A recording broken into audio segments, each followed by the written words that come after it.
Hello, everyone, and welcome to Gauntlet Community Open Gaming. This is day 3 of the convention. My name is Mike, and I am running Trophy Dark, Isle of Water and Blood.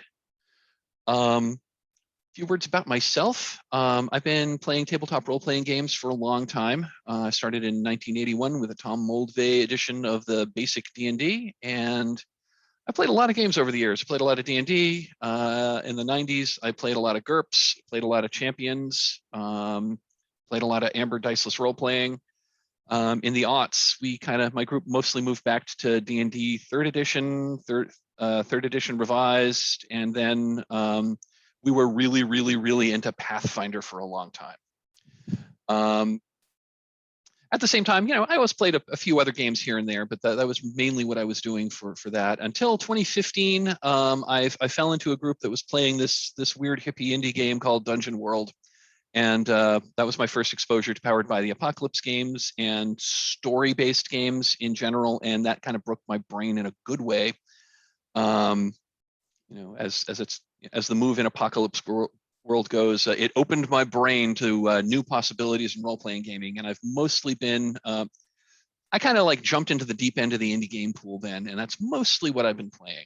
I still have a toe in the Pathfinder community, but mostly I've been playing indie games and story games for the past 6 years. I joined the Gauntlet in November of 2018. Started playing started playing a few months later, and I started GMing in January of 2020. And I've been really enjoying the Gauntlet. I've been playing nearly weekly ever since then, and it's I just find the Gauntlet to be just a fantastic group of role-playing gaming group. I've met a lot of really cool people, and I love Gauntlet play culture. Okay, so that's enough about myself. Why don't we go clockwise around how I see people on the gallery view on my Zoom here. So Daniel, would you introduce yourself, please? Hi, I'm Daniel. He, him. I have been playing tabletop RPGs in one form or another since about 92, 93. Technically, my first RPG was Second Ed AD&D, but back then we played even like Hero Quest in character. And yes, I'm talking about the Games Workshop board game, not the actual RPG. Played when I had the opportunity, which was very rarely. I loved me some Call of Cthulhu, and I ran some Cyberpunk through the sort of late 90s, I guess. Fallow period through my 20s. Didn't get much chance to play. Came back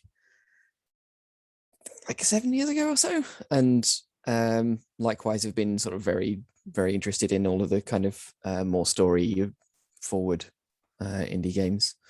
As far as the Gauntlet goes, this is my first time.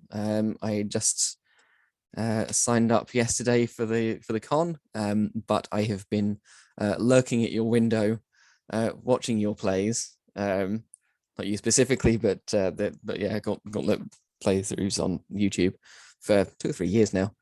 But I'm in 2 regular games, which is enough for my week. So I've not taken the plunge until now. That is fantastic. I am honored that this is your first Gauntlet game, and that is really cool. So welcome. I really glad to have you. So very cool. Michael, would you say a few words about yourself? Sure. Hi, I'm Michael. I go by he, him pronouns. Similar to Mike, my background in RPGs kind of started with D&D 3.5 and Pathfinder, and then branched out into more of the storytelling, Powered by the Apocalypse style games. So I've been playing since about 2010, which makes me a bit of a late bloomer. But yeah, it's been great. I've been with the Gauntlet for about 6 months, and just started running things on here a few weeks ago. Yeah, it's a great community. I don't think I've played Trophy before. I think I might have once, so I'm pretty excited to give this a spin today. Other stuff, yeah, I am kind of trying to design my own games. I also write a comic book, and basically indulge in a vast amount of nerdiness. Fantastic, and welcome. Glad you could be with us. So yeah, this is Trophy Dark, so it's like it calls back to like the original release of Trophy before other stuff happened. But and finally, Blake, would you introduce yourself, please? G'day, I'm Blake, he, him. Been gaming since '89, been with the Gauntlet since mid-2017, and a wide variety of fantasy, modern supernatural games. Recently played a bunch of Trophy Gold with someone that looks a lot like Mike. And yeah, played Trophy Dark once, like a couple of years ago, I think, when it first came out. So yeah, looking forward to getting into it. Oh, and I've got some PBTA games on itch and drive through. Yeah, very cool. I'm also I'm in the process of developing a PBTA game called Naked City Blues. It's a carved from Brindlewood game, and it's a emergent mystery game set in 1940s America, where it's where it's an homage to like hard-boiled detective stories and film noir. When you It is said the name, I thought it sounds like a cover band. The name of a cover band. Well, the name of that game is based on the 1949 film noir The Naked City, which ends with the famous line, "There's 8 million stories in the naked city, and this was one of them." Anyway, I don't want to derail, but I had a chance to play Naked City Blues at the February GCOG, and it was a ton of fun. Oh, that was the one that Shane ran. Yes. Oh yeah. Yeah, she was a huge. Yeah, she was. I think she was in my my playtest, and then I think that is. I think to now that is the only. I think Shane is the only person other than myself that has run that game thus far. The Gauntlet Press just released another card from Brindlewood game called The Between, which has some way cool tech that I think is really going. Like, I need to take some time to study that because I think that's really going to improve my game. Anyway, that's neither here nor there. So Trophy Dark. So Trophy Dark is a supernatural dark fantasy horror game. This is one of those play to lose games. So in Trophy Dark, you kind of expect you're going to go into it. Players need to be forewarned that your player character is most likely not going to survive the end of the incursion. When you make it to the climax, you're probably not going to get out. If you do get out, your character is going to be forever marked by the experience and not for the better. This particular game is using just the straight up Trophy Dark mechanics, but I've shifted the time and the place from a dark fantasy world. Trophy Dark is usually the Trophy Dark setting is in the forest of Kaldur, which is a dark fantasy setting, which is more than a little based on the dark fantasy RPG Symborium, if you've ever played that. I'm using just the straight up Trophy Dark rules. I'm not making any changes to the rules, but I have changed the setting. This particular adventure, Isle of Water and Blood, is based on a Call of Cthulhu scenario that I wrote like back in the 90s. In that scenario, the heroes were supposed to like basically stop a bunch of dilettante occultists from conducting a ritual that they didn't quite know what they were doing with. In this adventure, you are the dilettante occultists who are about to summon something that they don't quite understand and certainly aren't going to be able to control. So the setting is it's the year 1902. We will be and we'll be on in a real place. We'll be on a so we're going to start in the city of Portsmouth, New Hampshire, in New England, which is cold, rocky shore in northern New England. And you'll be going to the Isles of Shoals, which are a group of tiny little rocky islands, which are just a few miles offshore. And again, this is a real place. But the islands are barely more than rocks that are just a few tens of feet above the above high tide mark. They've been partially inhabited for hundreds of years, but not very much because you really can't farm anything there because the topsoil is only that deep.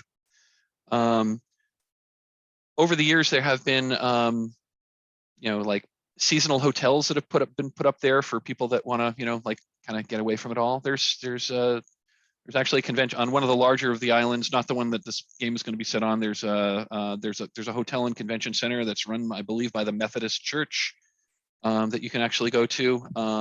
We're going to be going to an island. It is really called Smutty Nose Island, after a local name for the harbor seal.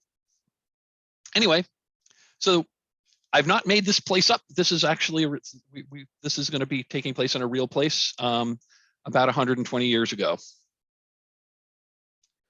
A little bit about the scenario. So cats. This is a little discussion where we talk about just kind of set some expectations. So the concept of this game is so like I said, Trophy Dark is a dark supernatural horror game where it's kind of one of those play to lose games. You know that your character is most likely not going to survive the encounter. So as players, you should embrace that.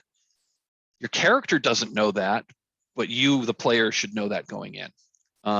So the concept is you're a bunch of dilettante occultists that are going to a place to do what you think is what you believe is going to be like make contact with this enlightened spirit that's going to grant you arcane power.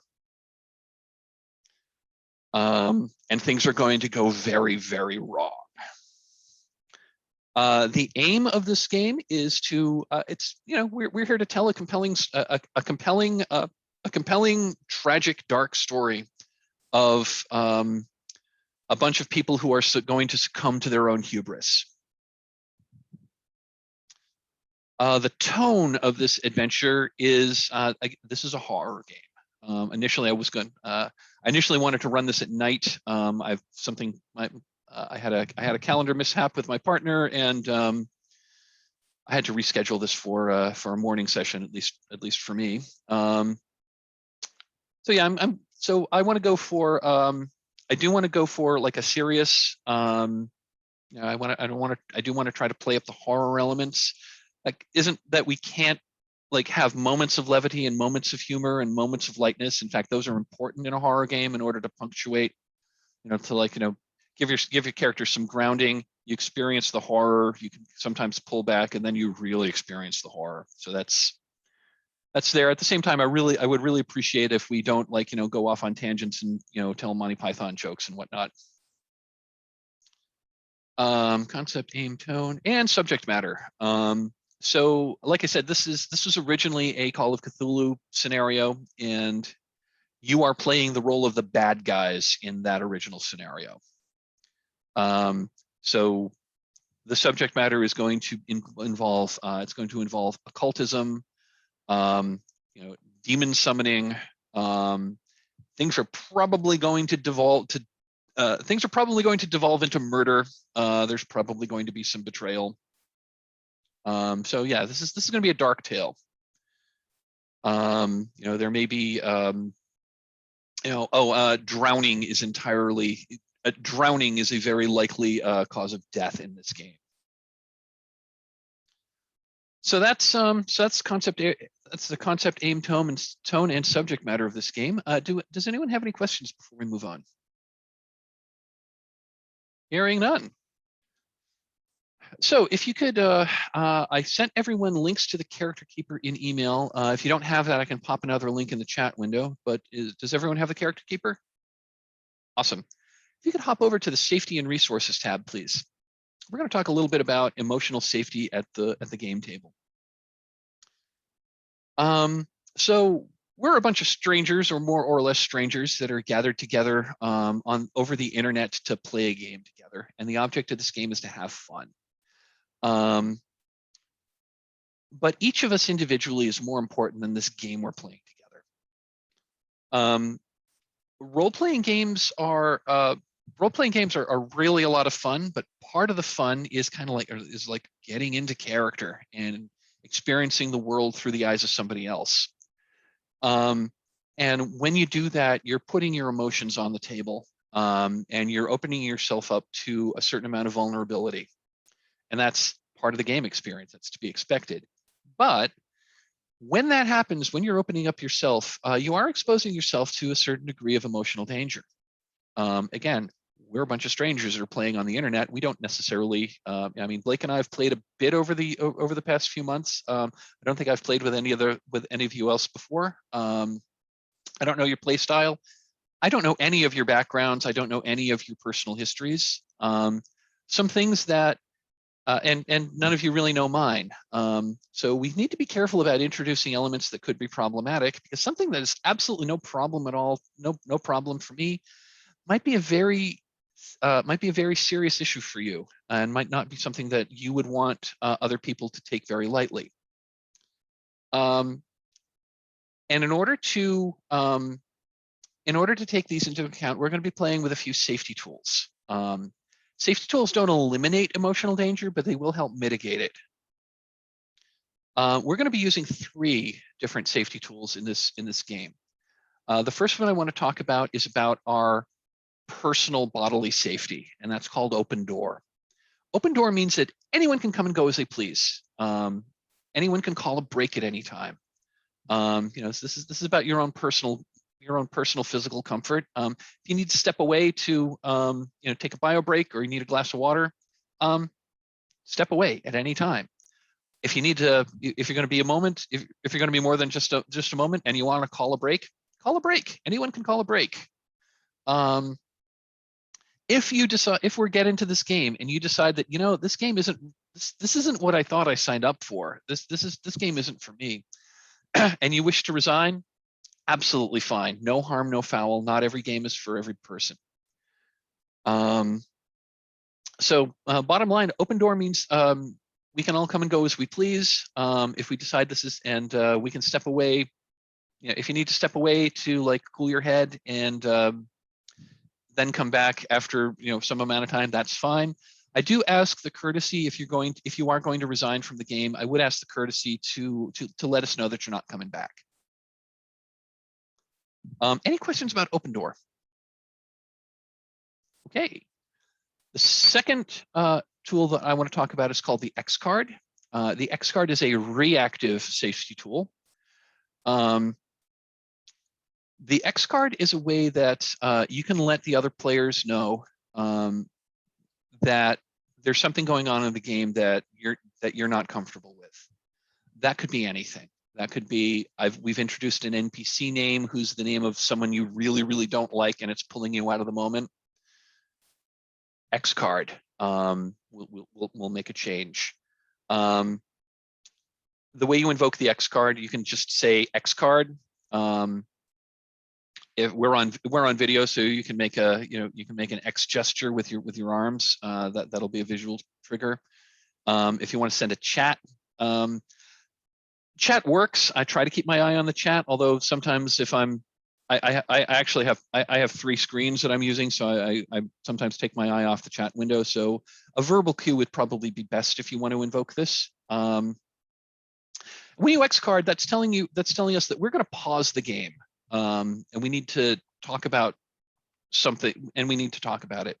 When you invoke the X card, you need to let us know what it is that you're uncomfortable with, so that we can address it. You do not have to tell us why, but we do need to know what. So when you invoke the X card, we'll pause the game. We'll talk about what it is during the game that's giving you pause or making you uncomfortable. And then we'll make a change to the game to accommodate that, whether that is something as simple as, changing the name of an NPC, changing the nature of a monster you may be facing. Like, oh, I forgot to mention, I really hate centipedes. So can we turn this into can we turn the giant centipede into like giant ants? Sure, we can do that. If it is something interpersonal with, if another player is, is consistently getting your name wrong, or is like regularly talking over you, we'll have that discussion as well. One other thing I do want to call out about the X card, and that is, if there's something happens in the game and it made you feel a little not great, but you decided to let it slide, and then the same thing happens again, it is absolutely 100% okay to X card it the second time. Just because you let it slide once doesn't mean that you have to live with it for the rest of the game. Does anyone have any questions about the X card? Cool. The third and final tool that we'll be using is called Lines and Veils, and this is a proactive safety tool. With Lines and Veils, we can call out specific areas, specific subjects and subject matters that we know that we find objectionable, or we simply don't want to deal with. If you line a subject, that is not going to appear in the game at all. I won't introduce it. Other players won't introduce it. If the element was going to be, if I'm running a printed module and the element was there, I'll take a few moments to rewrite around it. Veils are not quite as severe. If an item is veiled, it means that we may acknowledge that the sort of thing happens. We may see signs that it may have happened in the past, but it's not, it's not going to happen on camera, and it's certainly not going to happen to a player character. So on the Safety and Resources tab, I have a list of items that a number that frequently come up as subject matters that people would prefer not to deal with in a game. I'm going to pause the recording, and I'll give everyone a few minutes to look over those lists and put check marks in anything that you want to line or veil. If something is already veiled and you want to upgrade that to a line, that's absolutely fine. And there's also a few empty lines. If you want to add things, we can certainly do that. I'm going to pause the recording and give everyone a few minutes to mark their lines and veils, or if we want to have, if anyone wants to ask any questions off the record, we could do that then. Okay, we're back. We have set lines and veils, and I've also copied them off onto a stick note that is floating at the top of my screen, so that I'll always have it in view.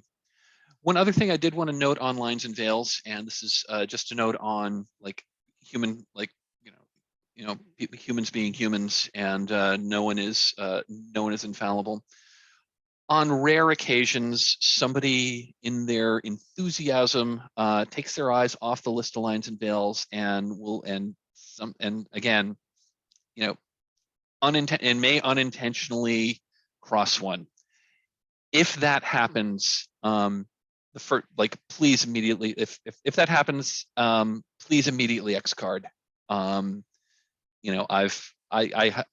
as a GM, I have done that once or twice over the past several years. That occasionally there's a line or a veil, and especially if I'm running a pre-printed module, sometimes I will introduce an element that I should have noticed, and if that happens, please immediately X card. We'll make an adjustment, and I or whoever will do a quick apology. We'll correct and move on. One other thing I do want to mention that isn't exactly a safety tool, and that is if in the event like my camera freezes and the Zoom meeting suddenly quits, or I look concernedly off camera, get up and walk away, and I don't come back for 10 minutes, assume that something has happened. Either I've lost my internet connection or something, something immediate has happened. If I don't let you know what's going on within 10 minutes of me disappearing, assume the game is over and take the rest of your day back. I wish I could say that's never happened to me, but yeah, it has.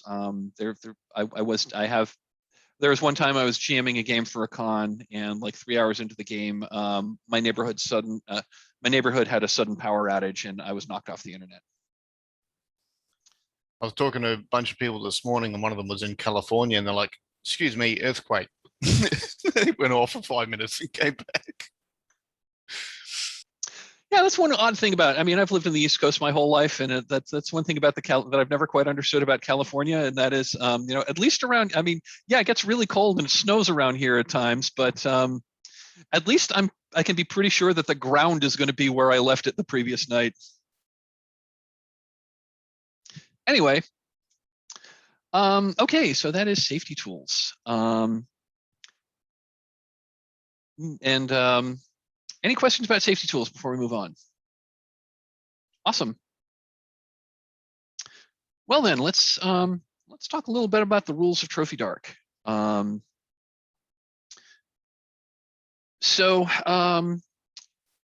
Dark, so your character, and let's do some character creation. So your character in Trophy Dark is trophy characters. They're kind of paper thin. There's not a lot to them. So it's really all about what you bring to the character in terms of role play, and figuring out what your story and your backstory are.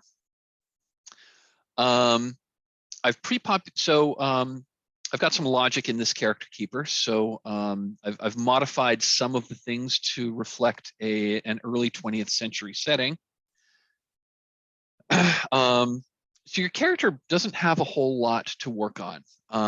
So your character has, you've got a name, and you've got a name. You can select from the drop-down menu if you want. If you don't like those names, you want to pick something else, that's absolutely fine. Those are mainly there as a starting point for the conversation. Your character has an occupation, and that's what you do now. And if you note at the list of occupations, a lot of them are, a lot of these occupations are kind of designed for people who might be members of a sort of like a magical secret society. But your occupations, it's what you do. It's what you do now. Most importantly, your occupation is going to grant you 3 skills, and skills will come into play. Skills have mechanical impact, and we'll talk about that in a moment. In addition, your character also has a background. Your background is what you used to do. And you'll also notice that a lot of the backgrounds are a little on the nefarious side, or indicate things that you used to do and you don't do anymore for whatever reason. And your background gives you an additional skill. So your character will have a total of 4 skills in the game, and the skills are deliberately written to be kind of vague and open to interpretation.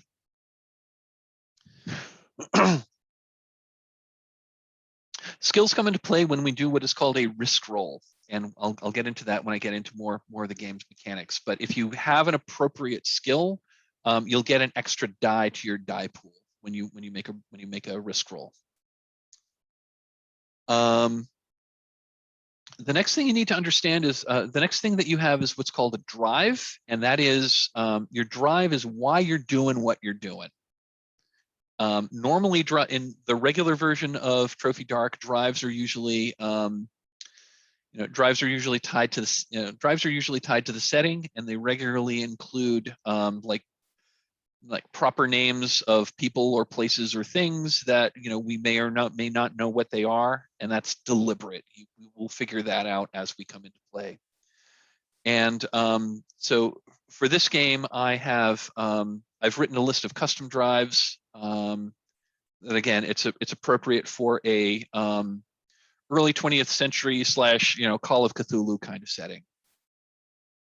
So I think some of these might make references to, I think one of them makes a reference to Arkham University, and I think one of them makes a reference to the Necronomicon, and the rest are just kind of like generic. So again, the drive is, it's like why you're doing what you're doing. Like why are you involved in this, secret hermetic order of secret hermetic cabal?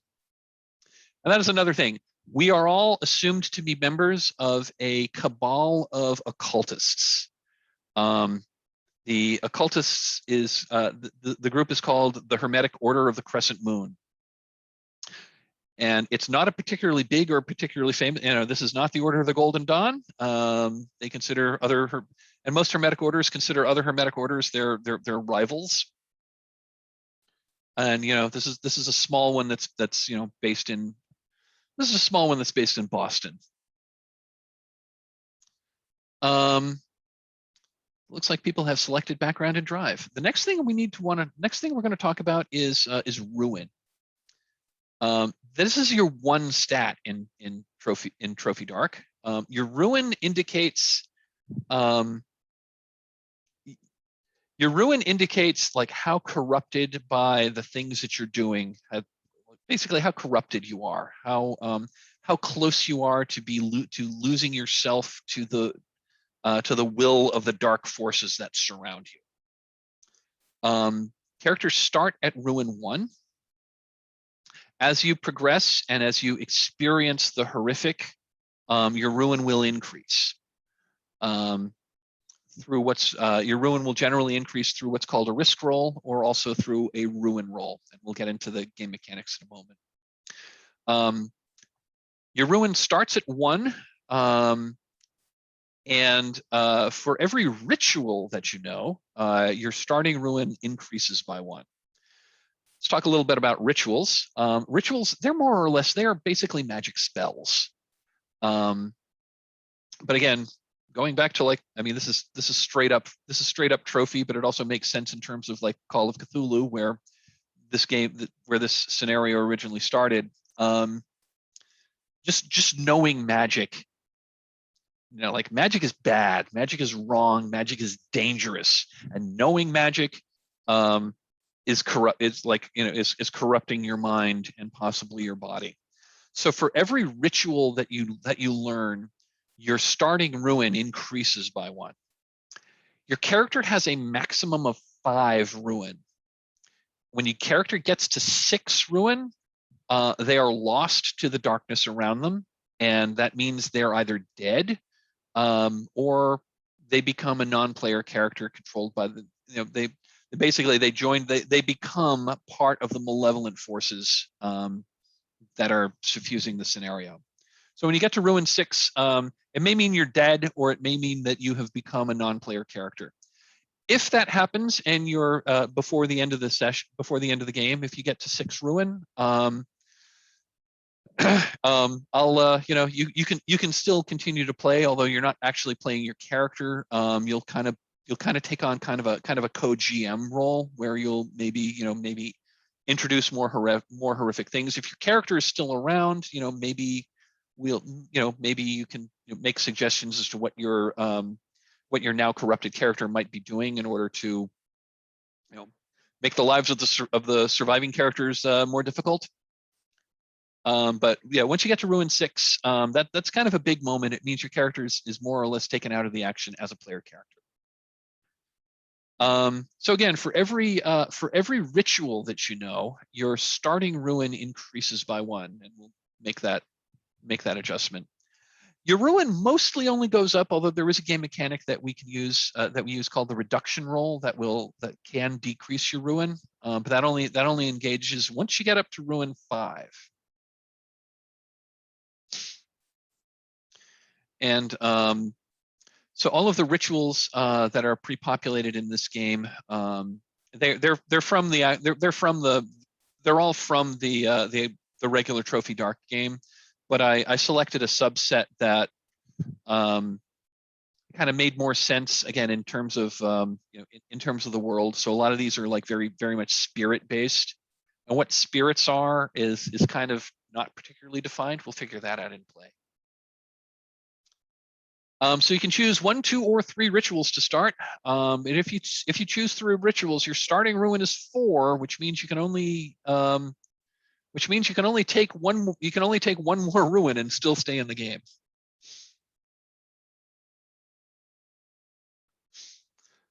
And finally, if you want to find again, this is for the character keeper. If you want to find a character portrait on the internet somewhere, that is absolutely fine. In which case, you can just kind of you can copy the URL and pop it into that photo URL page or that photo URL box, and the logic should grab that photo and populate it right into the character keeper. So I'll give everyone a few moments. It looks like most people have made their selections. If folks have made their selections and are ready to go, that's cool, and we can move on, and we'll talk a little bit about the game mechanics. Are people still making choices, or are you still figuring things? Are people ready to move on, or are people still? Looks like Daniel still needs a couple of minutes. That's absolutely fine. We've got a cracker collection of rituals here, I gotta say. I'm torn between 2 on the rituals, but we should probably get started. You can take them both if you want. True. Now, one other thing about rituals that I do need to mention is, unlike in a lot of games where if you cast a ritual, it just happens, casting a ritual in Trophy is dangerous. It doesn't always work, and even if it does work, just the act of casting can cause your ruin to increase. Also, you need to be skilled in something that would help. You need a skill in. Let's talk a little bit about the dice pool system. So the main role we'll be doing in Trophy Dark is called the risk roll. The risk roll is engaged whenever you're doing something that is risky, that has a chance of failure, and for which failure is interesting. If failure isn't interesting, then you just do it. But in the case that you're doing something that is that is opposed or is inherently risky or for which failure has consequence, we'll be engaging a risk roll. Trophy only uses 6-sided dice. It does use a mechanic where the color of the dice makes a difference, and we use light dice and dark dice. When light dice are in play, the consequences are simply, the consequences are just in the fiction. When a dark die is in play, then there's the chance that your ruin may go up. I just realized I needed to include another line here because something is missing.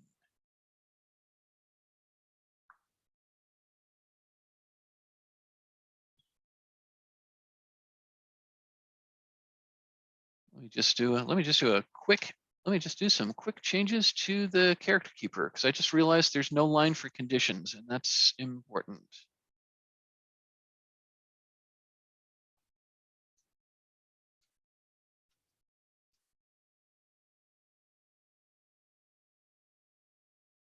Sorry about that.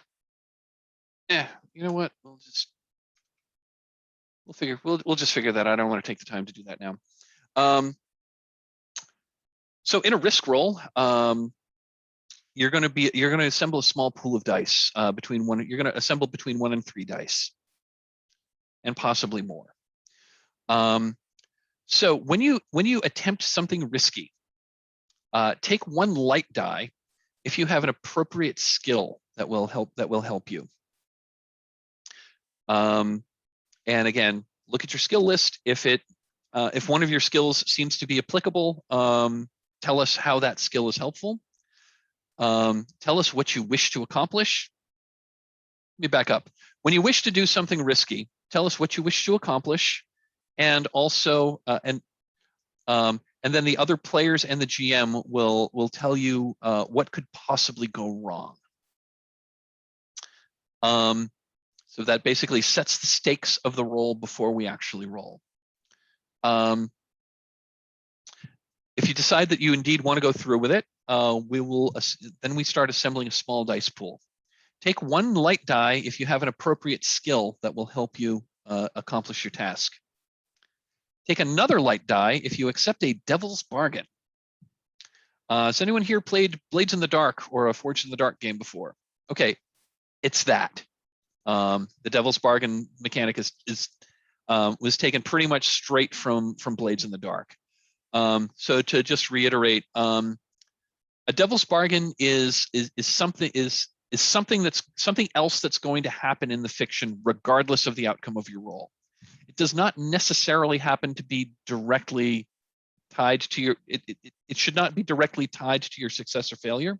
It's another complication that we're adding to the story. So a good devil's bargain usually starts with the phrase "no matter what." ...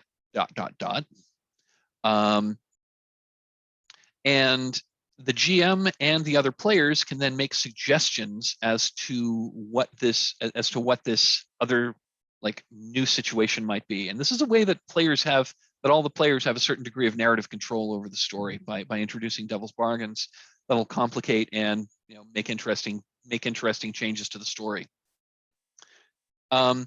The example I like to use for devil's bargains is like, let's say you need to jump across a wide chasm. You would say in your risk roll, like, well, I clearly want to make it across the chasm, and what I'm afraid of is falling down into the chasm and maybe breaking my leg. Okay, cool.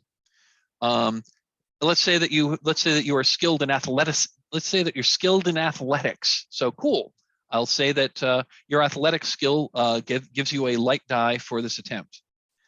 And then we get to devil's bargains. A good devil's bargain might be something along the lines of, well, I make it no matter what, you drop your pistol into the chasm. So that's a good devil's bargain because it doesn't matter. Success or failure of your leap across the chasm doesn't matter. No matter what, your pistol's going to end up at the bottom of the chasm. A not good devil's bargain is that, well, I'm hanging on the edge of the cliff. That's not a good devil's bargain because that's actually dictating what the outcome of the roll would be. So a devil's bargain has to be of the format no matter what. And all of the other players can propose a devil's bargain, and you, as the person making the roll, can choose which of them to take. If you'd like to make a counter offer and like take one of them, but say like, well, I'd like that one, but I want to make it a little different. You can propose a change, and if the person who posed the devil's bargain likes that change, then that's the devil's bargain. You can also choose not to take the devil's bargain and not take the light die. It's your choice. And finally, if the GM decides that this risk roll is risking your body, mind, or soul, the GM may require that you add a dark die, or alternatively, if you wish to risk your mind, body, or soul, you can include a dark die. And then you make your roll, and we're going to look at the highest number that you rolled. If the highest number that you rolled is a 6, you succeed. It happens. You have narrative control. Tell us how you succeed. If the high number rolled is a 4 or a 5, it's a success, but there's a complication. The GM will tell you what the complication is, and then you tell us how you succeed taking that complication into account. If the high number rolled is a 1, 2, or a 3, it is a failure, and the GM is going to tell you how the situation has gotten worse, or will allow you to succeed, but it may be a Pyrrhic victory. That you got what you may have gotten what you asked for, but you did not get what you wanted. The dark die. If the high number rolled is a dark die, compare the dark die to your current ruin score. If the dark die is higher than your current ruin, then your ruin goes up.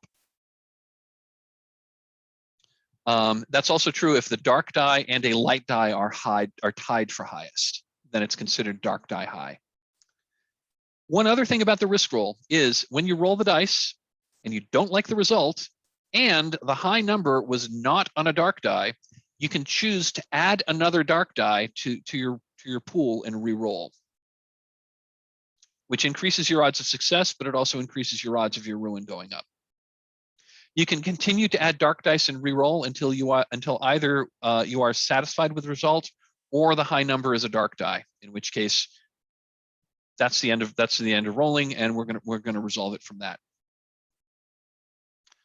That's the risk roll. That's going to be the main roll that we're going to be doing. Any questions on the risk roll? If it didn't make a lot of sense, it'll make more sense in play. There's another roll that's going to come in play. Excuse me. It's called the ruin roll. This is directly taken from the game Cthulhu Dark, where it's called the insight check. And with the ruin roll, if you experience something terrible, whether that is, you see a, whether that means you see a horribly decomposed body, or you find evidence that your beloved is actually a serial killer, or you witnessed the ascension of an elder god. If you witness something terrible, I may call for a ruin roll. And that is simply, you take a dark die and you roll the dark die. And if the dark die is higher than your current ruin score, your ruin goes up by 1.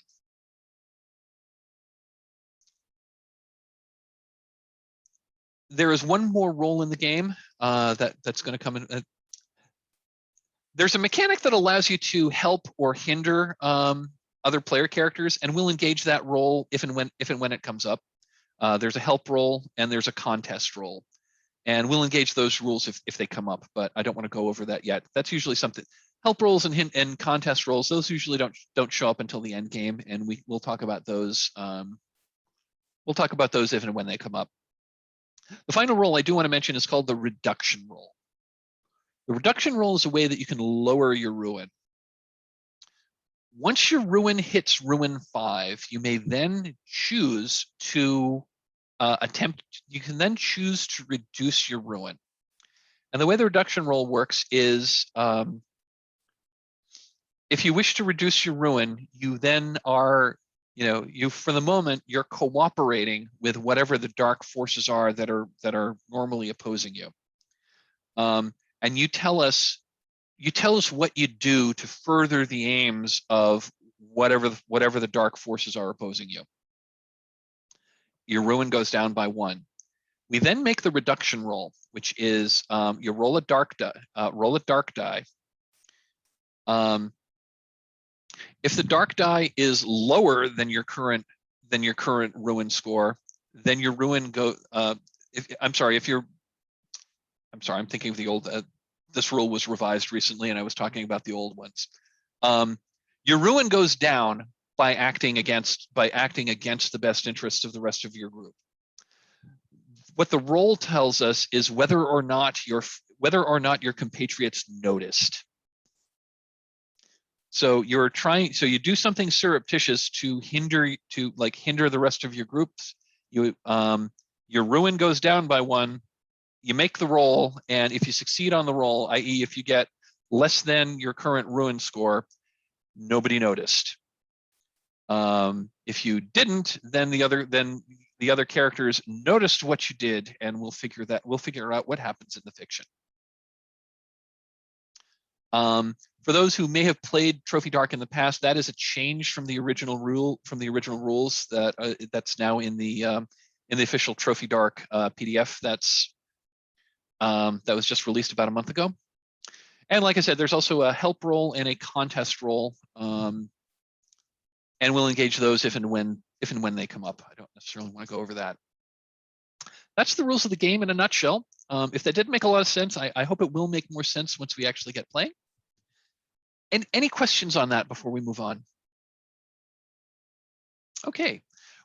One thing I meant to mention while we were talking about safety tools are breaks, planned breaks. The session is scheduled to go 4 hours. I was intending to do a 5-minute break at the 1 hour and 3 hour mark, and a 10-minute break at the 2 hour mark. We are at the 1 hour mark. We've made our characters. We've got over the rules.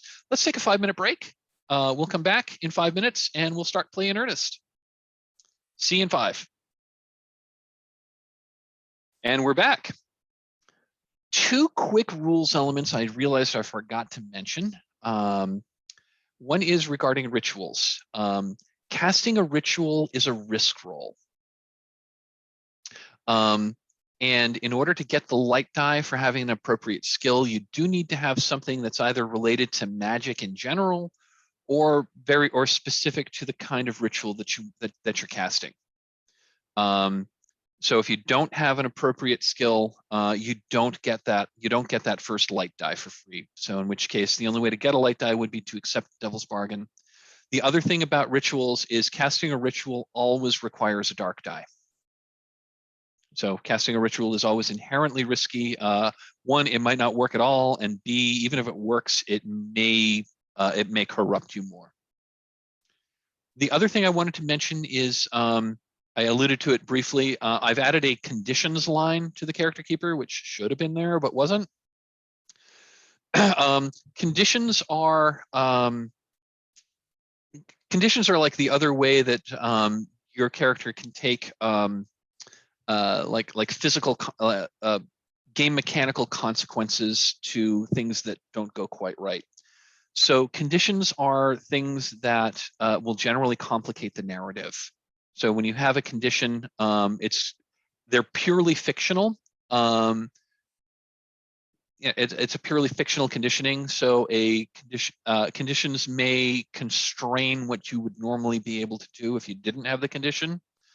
Occasionally, a condition might allow you to do something you wouldn't normally be allowed to do, although they tend to be negative. They tend to limit your options. They can do things like if you have a particular condition, you may not be able to do something, or alternatively, a condition might make you do a risk roll for something that you wouldn't normally have to. Like, for example, if you had the condition sprained ankle, and you had to like run across a field quickly, normally, if you didn't have that condition, you could just run across the field quickly. However, if you have the sprained ankle, now I may call for a risk roll for you to get across the field quickly. Make sense?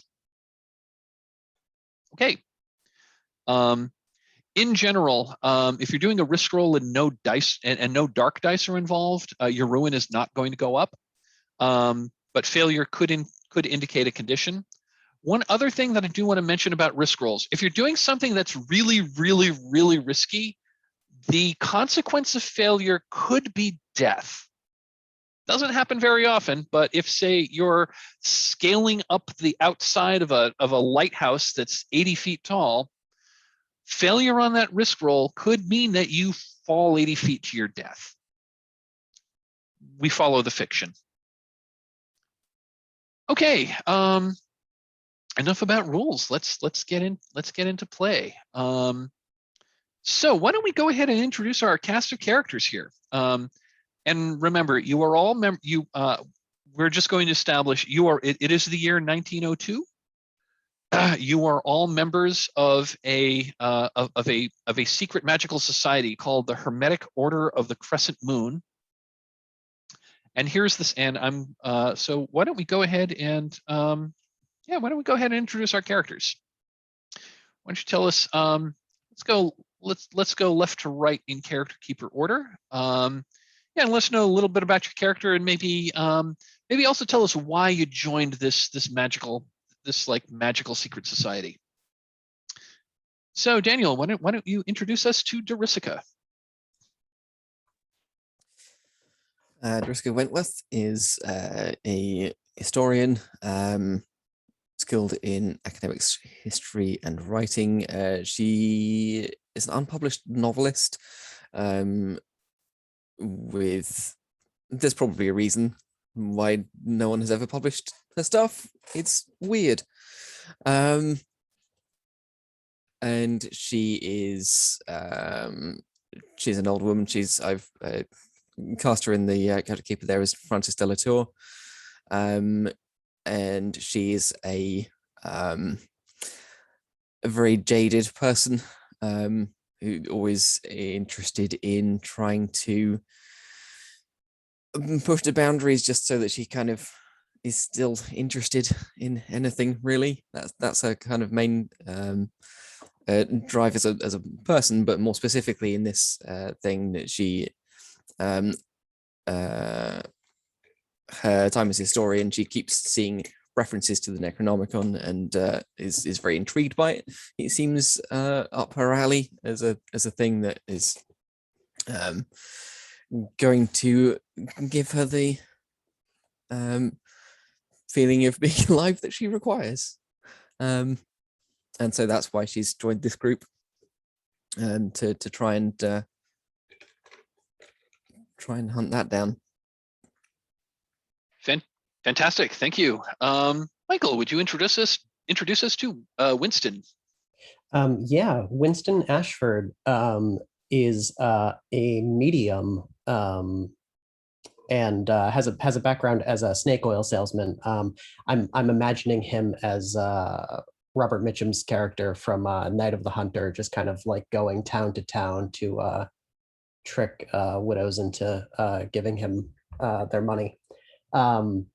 But yeah, I'm imagining his motivation for joining up was mostly for getting money and power. So his drive is to gain arcane insight into the stock market to make himself rich, which I'm sure won't go badly, because nothing bad ever happens to people whose greed gets the best of them.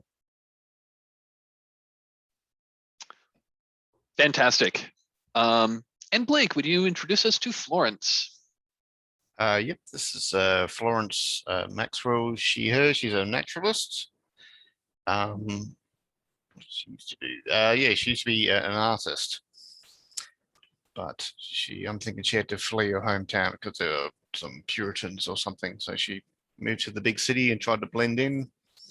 Found she was good at getting sort of casual conversation and recruiting people from former, like the Order of the Golden Dawn and other places, into the one we're in.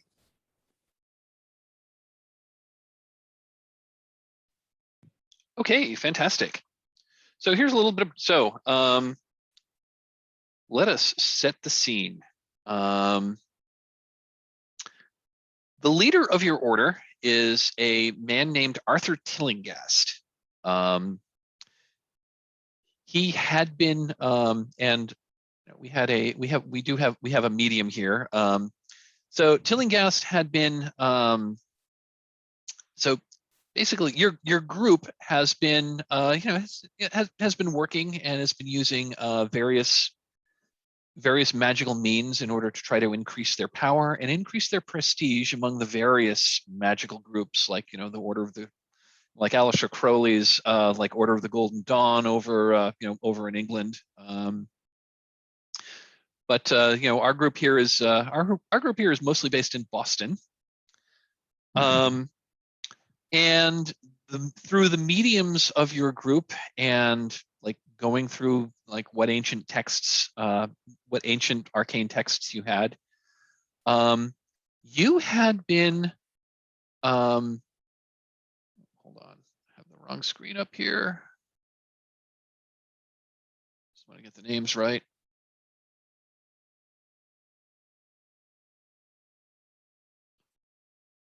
Of course, Google Drive is being slow. Here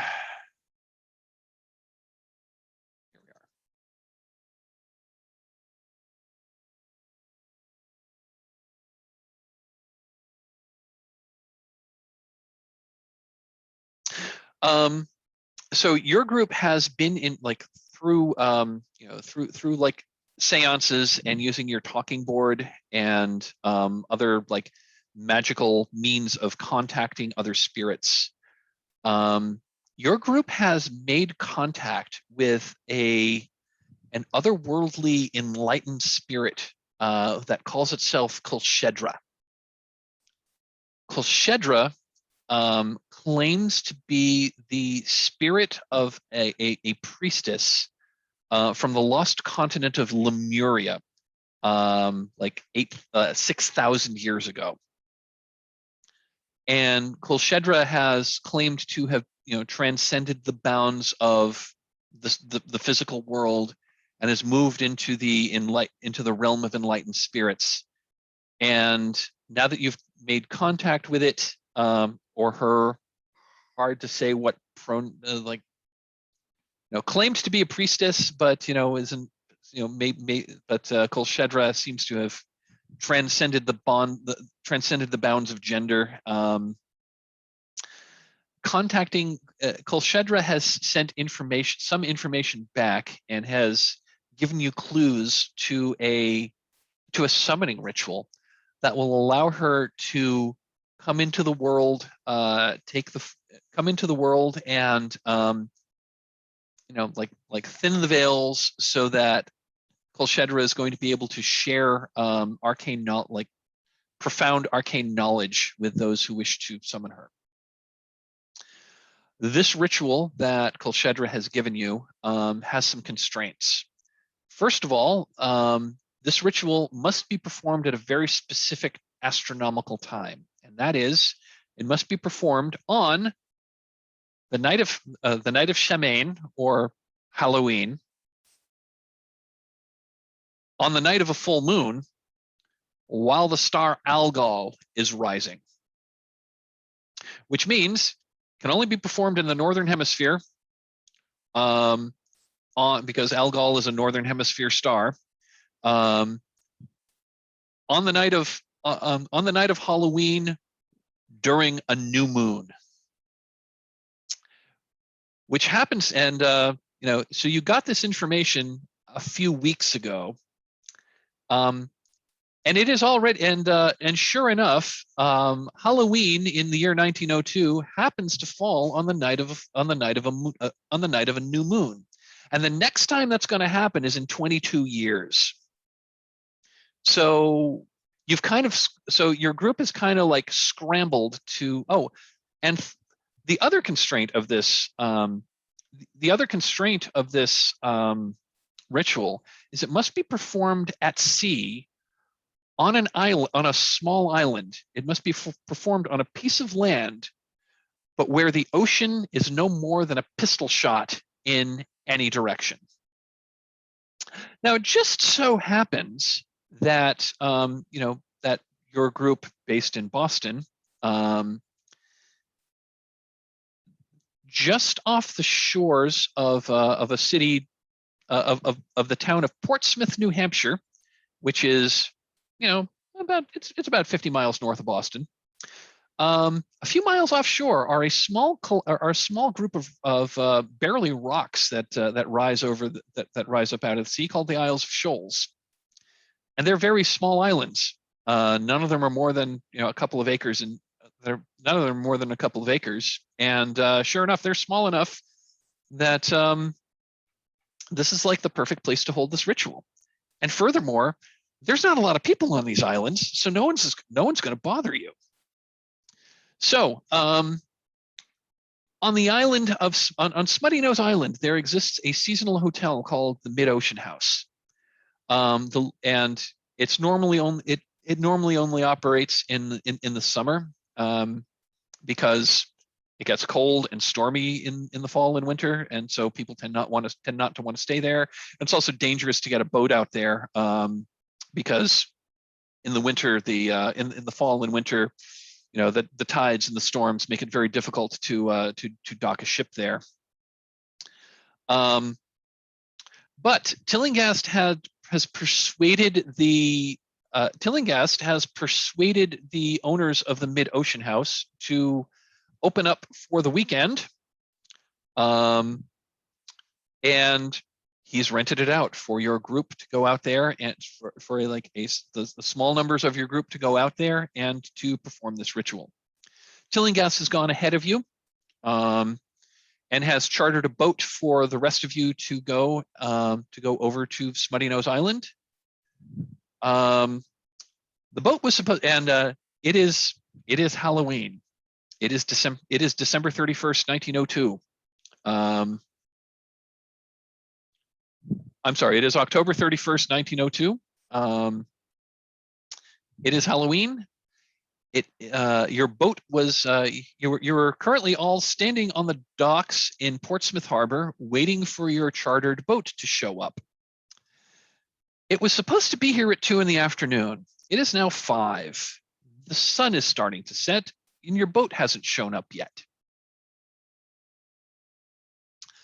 Another thing is it's really the Isles of Shoals are called that because they're surrounded by shoals and it's very difficult to navigate. In fact, boats tend not to want to dock there at night because it's very difficult to navigate.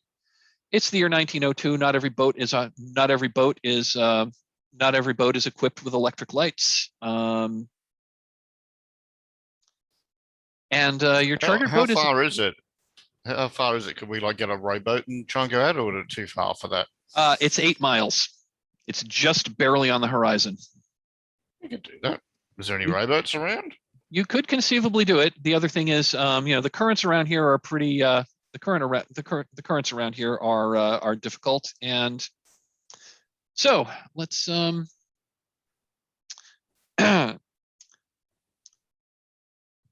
So you're waiting on this. So you've been waiting on this dock for most of the afternoon. There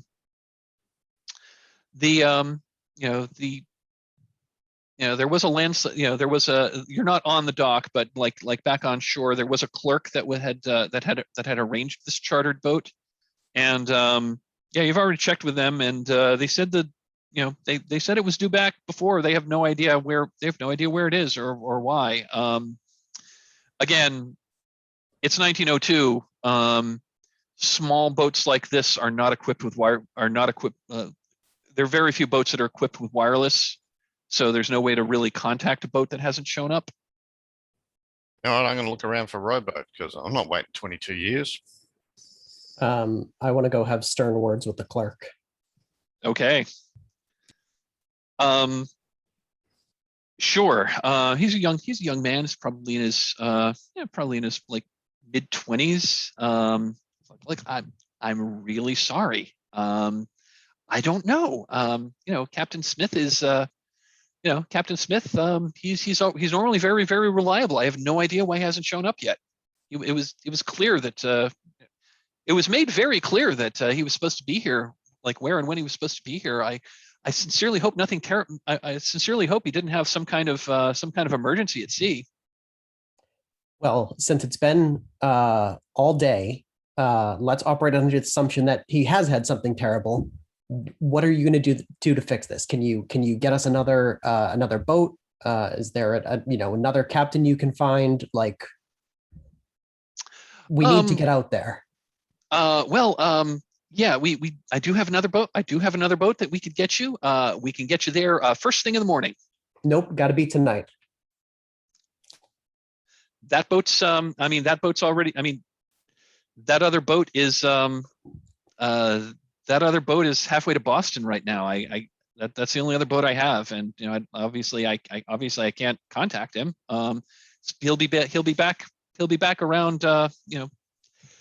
Should be back around dawn tomorrow. We can get you over there by like late morning, early afternoon.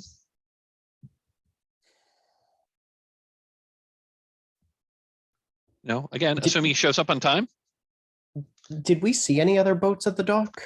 There were some other boats at the dock. In fact, about an hour, about maybe 45 minutes ago.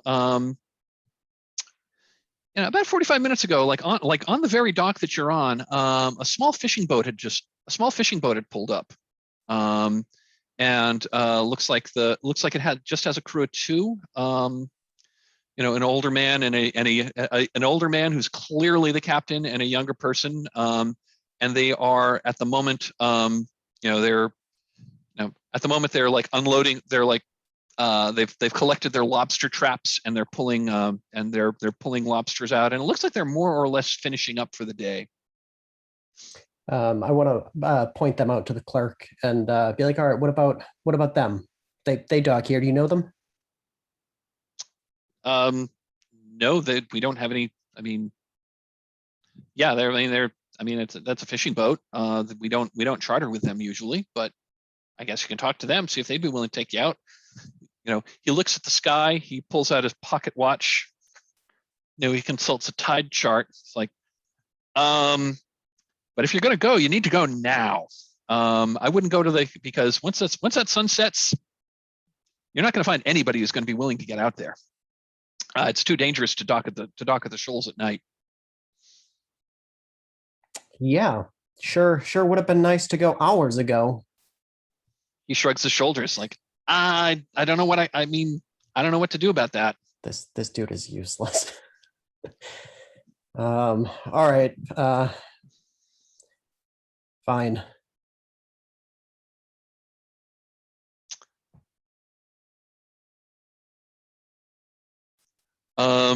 So while Winston was arguing with the clerk in the charter office, yeah, Dariska and Florence, you're still on the dock, and yeah, you do see that there is. Yeah, there are certainly other boats here. You could conceivably try to commandeer one. None of them like at this time of day, there don't seem to be very many that are manned. Other than this one fishing boat that seemed to be one of the last ones that came in and is unloading. What do you do? Well, if there isn't a rowboat that would fit three of us, we might as well go to that fishing boat. And I'll just sort of run over there and, hey, we need your help. I'm going to say you got attention of the. I'm going to say you got the attention of the. You got the attention of the older guy. And now that you've approached the kid who's unloading, he's really young. He's probably only 16 or 17. Clearly, and it's the kid who's doing the grunt work. But the older man looks up and looks you up and down, says, "Well, hello there. Yeah, what can we do for you?" We need to go out to the shoals tonight. Can we, give you some money? We need to go. We can't wait till tomorrow. Need to go to the Isles of Shoals, huh? He looks at the sky. He looks at the sky. That sun is only a few degrees above. He looks. He looks landward, and the sun is like just a bit above the horizon. We don't really have much. No, we don't really go to the shoals very much. So, we have money, and I'll just start pulling out some money. How much are you offering him? I know, I'm thinking like $100 because in that time, that would be a lot. I was going to say in 1902, $100. I mean, the conversion rate is about a factor of 10. So offering him $100 bill, that's like offering him $1,000.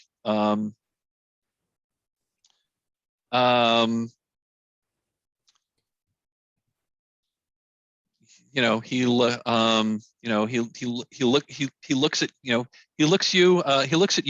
at Dariska, and he looks at your money and says, "Well, yeah, we can get you to the shoals. Which isle are you getting to?" And you know the island. It's called Smutty Nose Island. And you mentioned the Mid-Ocean House, and he's like, "Oh, the Mid-Ocean House. I didn't think that they're not open this time of year." They will be for us. He shrugs. He says, "Well, for $100, yeah, we'll take you over." And Winston. Thank you so much. You've been an absolute darling. Okay, so the three of you climb aboard this. The three of you climb aboard this. Traditional New England lobster boat. He goes down. He sends the boy down to fire up the boiler. Because this thing's powered by a coal fired steam engine. The engine fires up again, and you are on your way.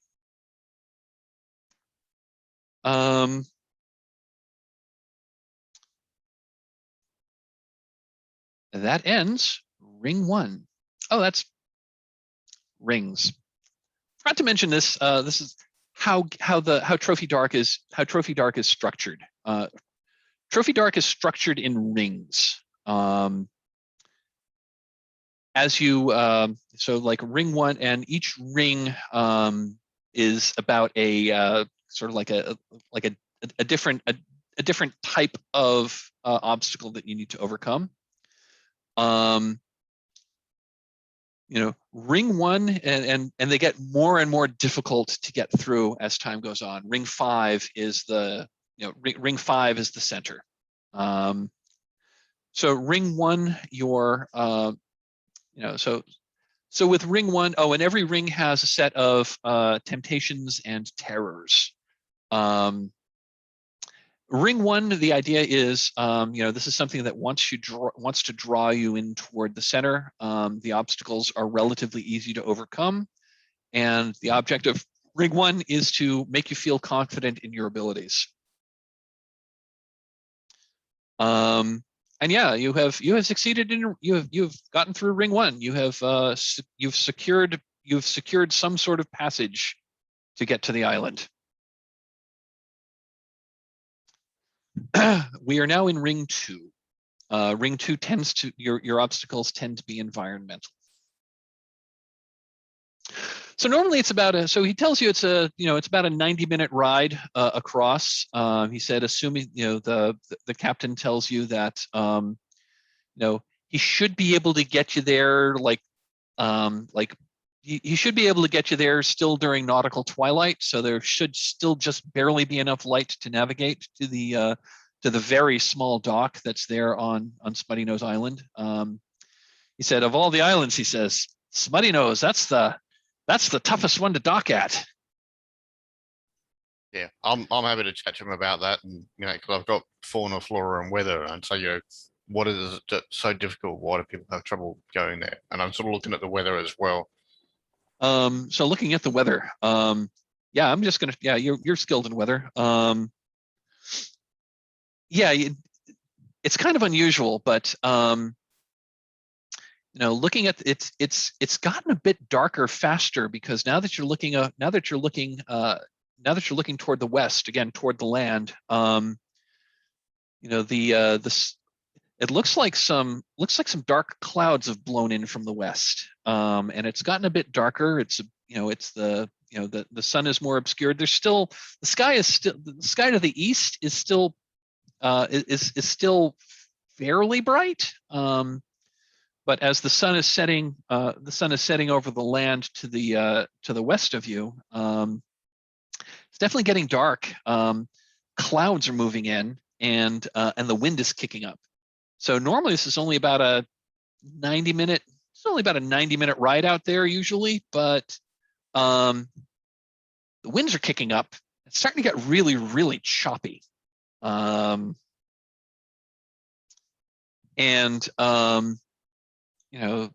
skies are strangely clear here, though, like above you. So there's still plenty of light to see, but as the sun starts to go down, the skies are turning this brilliant, the brilliant pink and brilliant orange. But the wind is picking up, and the waves are getting really bad, to the point where the captain says, "I'm very sorry. I'll give you your money back, but we can't go on. There's no way we can. I think it's too dangerous to try to put in at Smutty Nose Island with this kind of gale." And I'm going to tell you, Florence, who is the naturalist, yeah, this gale is unexpected. You don't think this is the sort of weather that a gale like this doesn't just come up out of nowhere, especially with mostly clear skies. At this point, the captain is like turning the wheel and is turning the boat around to head back to shore. Well, I'll try and stop him. I mean, I don't know sailing, but she might know a bit about it. Can she kind of give him some advice, or maybe we can go around or tack or something to, approach the island in a better way? A seasoned mariner like you, I'm sure, can weather the storm one way or another. It's not the storm I'm worried about. It's getting close to the island with all the rocks. Have they got a little dinghy off this boat? They can Nope. get us close and we can paddle in? No? No, this boat doesn't have a dinghy.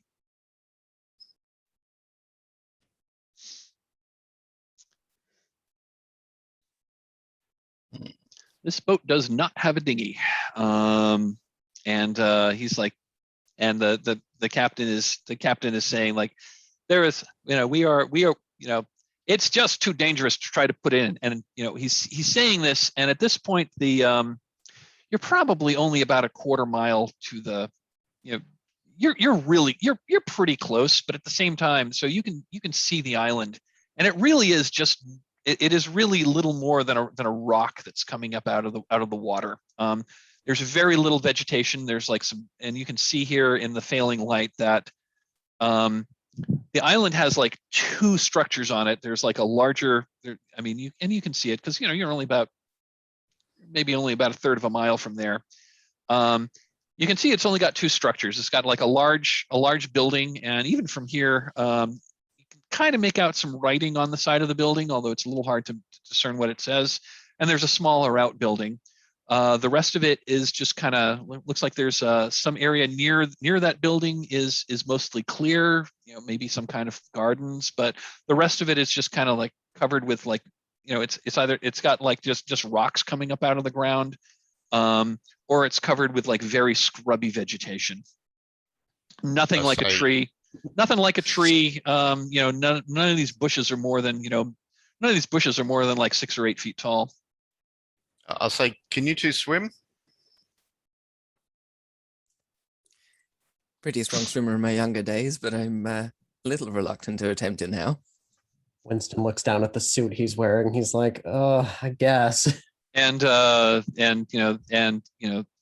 this point, the captain, and I mean, at this point, the waves are pretty fierce. The ship is like listing up and down. These waves are, you're out to sea. Some of these waves are cresting and breaking. The wind is really picked up. Gonna get smashed against those rocks. And as you're looking at the ocean, as you're looking at the island, there's a very short, small dock that's coming up, but you can see waves crashing over rocks that are near it. There are buoys that are bobbing in the waves that seem to mark where the passage is. But as the sky is getting darker, it's getting harder and harder to see where those buoys are. What do you do? The ship that was supposed to come get us, do we see that one at the dock still? Nope. You do not see any boats at the dock. Oh, one other thing that you notice, like being here, like looking at the island, there are no lights from either of those buildings. You would think that now that it's getting dark, you'd think that someone would have lit the lamps.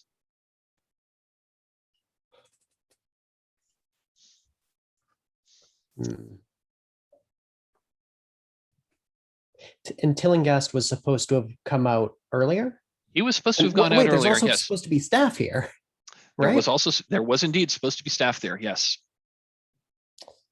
because Tillinghast had arranged for this hotel to be open for the weekend, even though it's not, even though it's normally closed for the season. And at this point, the captain has turned the boat around and is now heading away from the island. Screw that. I'm going to say, rock. So he points, and I'm going to try and knock him out with whatever's in the cabin. Okay, you are going to attack the captain. This is going to be a risk roll. So let's get to the dice roller. There's a link to the GCOG Discord on the Character Keeper. Or if you're already in there, if you went there for the mustering point, if you can go to Game Room T for Trophy on the Gauntlet on the Gauntlet Open Gaming Discord. And if you scroll to the bottom, I've already hit the help, which kind of tells you what the syntax is. So if you're at the dice roller, so Florence, you are going to. So it sounds like you're going to try to knock the captain out.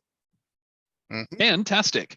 So what are you doing? And so how are you going? How are you going about? It sounds like the But goal anything is heavy in the cabin is just, I just, look, there's rocks ahead, and as you turn his head, you donk. I mean, yeah. I mean, it's a boat. You could pull a belaying pin off of the gunnels. Yeah. Nice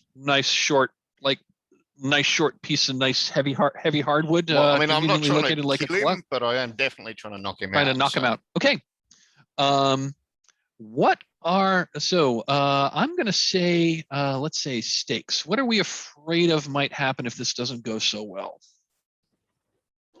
I'm gonna say one thing is that the captain is going to I think the obvious thing is the captain is not going to get knocked out, and he's going to try to fight back. Mm-hmm. Okay, so let's assemble a dice pool. Do you have any skills that would be useful here? No. Yeah, unlike gold, which we've played, which Blake and I have played a bit of in the past. Trophy Dark, you're just looking at skills. There's no, you don't get a light die for having a piece of equipment or anything. We're just looking at skills here. Nothing. Okay. Are you willing to accept a devil's bargain? Of course, bring it on.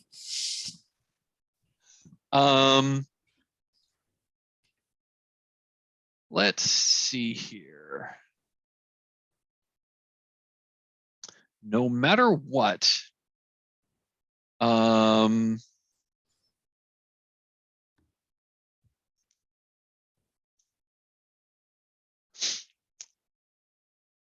matter what, in the struggle, the captain, in the struggle, the throttle gets pushed to full and the lever breaks off.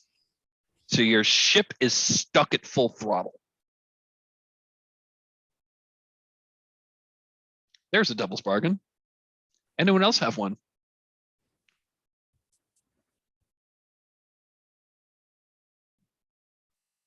I like that one personally. It's not our ship. No, but we're on it. Not for long. It's similar to all I was thinking of anyway, so yeah, let's go with that. Do you like that bargain? Cool. Yeah, bring it on. Okay, fantastic. I'm going to say that at least for now, the captain is. I'm going to say at least for now, the captain is not. I'm going to say the captain wasn't necessarily expecting you to attack him, so I'm going to say at least for now, I'm not going to require a dark die. So why don't we do a risk 1? Sweet. Yeah, that is an abject failure. If you would like to add a dark die and re-roll. Yeah, all right. Okay, let's do a risk 1-1.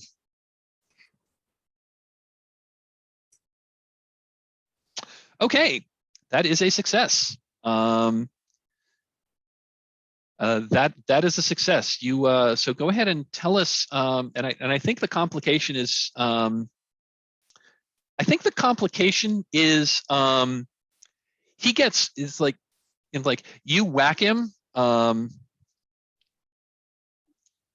I think the complication here is going to be that the kid that's on the boat is freaking the hell out. Does my ruin go up because it's higher? That's just it. I was just going to say, that's true. Your ruin is going up. I'm going to say that you whack him once, and he gets one. He turns around and slugs you once before you get him again. but yes, your ruin does increase by 1 because of that dark die. Does that sound good? In which case, if you want to go ahead and tell us what that looks like, that he does get like one hit on you before you knock him out. If you want to take the scene and tell us how that happens, and also include how the throttle gets like stuck to full. I think the second time I go to hit him, I accidentally hit the throttle off, and it sort of goes up and breaks off, and use my momentum to sort of spin around and smack him.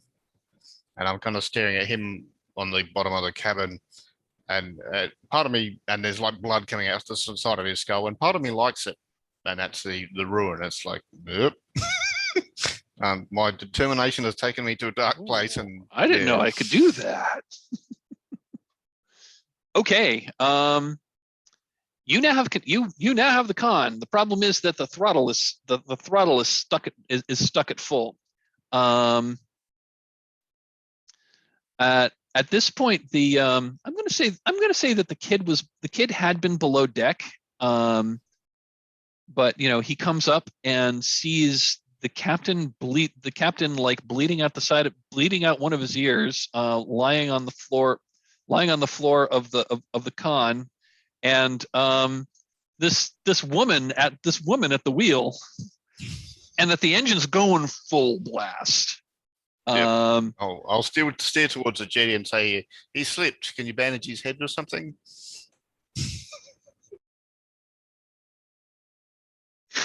And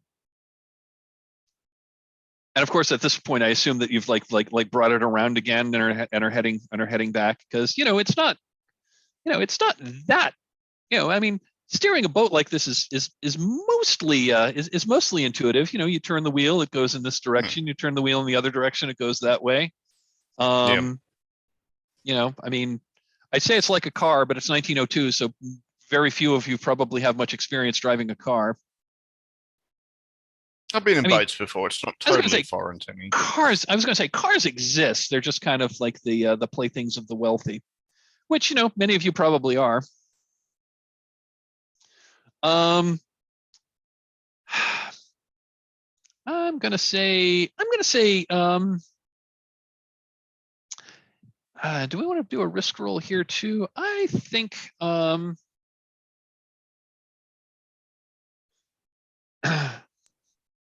Maybe a hunt roll to find the jetty and the fading light or something. There's no hunt roll. The Trophy Dark does not have the hunt roll. That's only in gold. I'm just going to say, for the sake of, I'm just going to say that I think it's going to be another risk roll to try to convince this kid that the captain slipped and hit its head, and that. I don't really care if he doesn't believe me. That's just what I'm telling him. Oh, Can I okay. help out with that? Yeah, I was going to ask if I can help out with that too, because I actually have deception. Okay. So jumping in on the thread. Okay, fantastic. Yeah, I think it's going to be a risk roll to try to convince him not to. It's going to be a risk roll to convince the deckhand that, oh yeah, everything's under control. Otherwise he's going to start acting against you. Right. So what are you telling him? Yeah, I think I think like trying to draw attention away from the fact that like we've commandeered the boat and are steering where we want now, and trying to focus him more on the older man has clearly had some kind of accident, and just being like, look, we need to bandage him up. Look, he's hurt. He fell. Like you've seen how bad the waves are and how much the boat's been rocking. He needs help. Okay, fantastic. Yeah, let's do a risk roll and see what happens. I think clearly you want I think clearly what you're trying to do is to get this guy to tend to the captain and basically be out of your way. I think the risk of failure is that he realizes that you've commandeered the boat and are like trying to dock it where you originally wanted to go. and that he may object to this and try to commandeer the boat right back. So let's assemble a dice pool for this risk roll. If he does, he's going overboard. So you are skilled in deception. So you get a Yep. light die for that. Are you willing to accept a devil's bargain? Sure. Now I need to think of one. And this is open to everybody to pose a devil's bargain here. No matter what,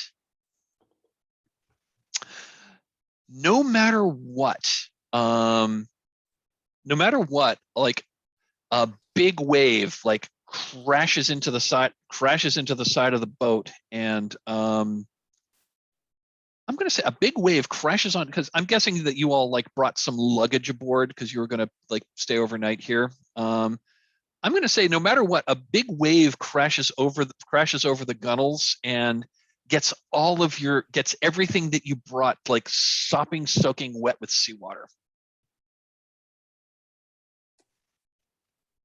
Yeah, I'll take that. That seems like it'll be a lesser concern when we get to the island anyway and figure out why no one's there and all the lights are off. Okay, and so like wave comes over the devil's bargain is all of you are soaked to the bone with really cold seawater. Like Michael, you said you're on the East Coast of the United States. I don't know if you've ever gone swimming in north of Cape Cod. That water is really freaking cold. It's really cold. And in October, it's probably as warm as it ever gets, but it's still really freaking cold. So we're gonna have a take dark dice for this as well? I'm not going to require. I don't think your body and soul are at risk here, so I'm not going to require a dark die. So at this point, let's do a risk 2. Okay, you got a 6. You got a 6. So this goes exactly according to plan. So why don't you go ahead and tell us? Like what happens here.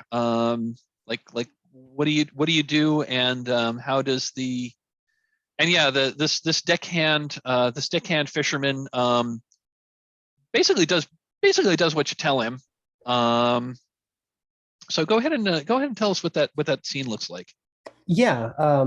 So like we were saying, it's more about having him distracted. So like I imagine he runs back into the cabin and he's kind of searching around for where they keep the first aid kit and finally finds it and rushes back out, and he's starting to put gauze and kind of wrap the wound. Okay, and I think it's just that when the when like a big wave like slams into the side of the ship or side of the boat, it splashes all over, and I think all of you get soaked with very cold seawater. I mean, the water out here, even in the middle of summer, it rarely gets much warmer than 45 degrees Fahrenheit. So it's really cold. But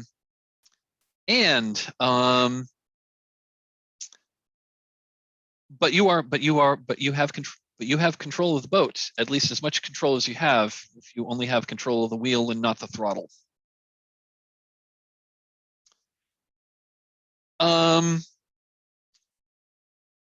So I guess Florence, you are still at the helm. Before we say that, Dariska, is there anything that you're doing here? We haven't given you much spotlight time yet.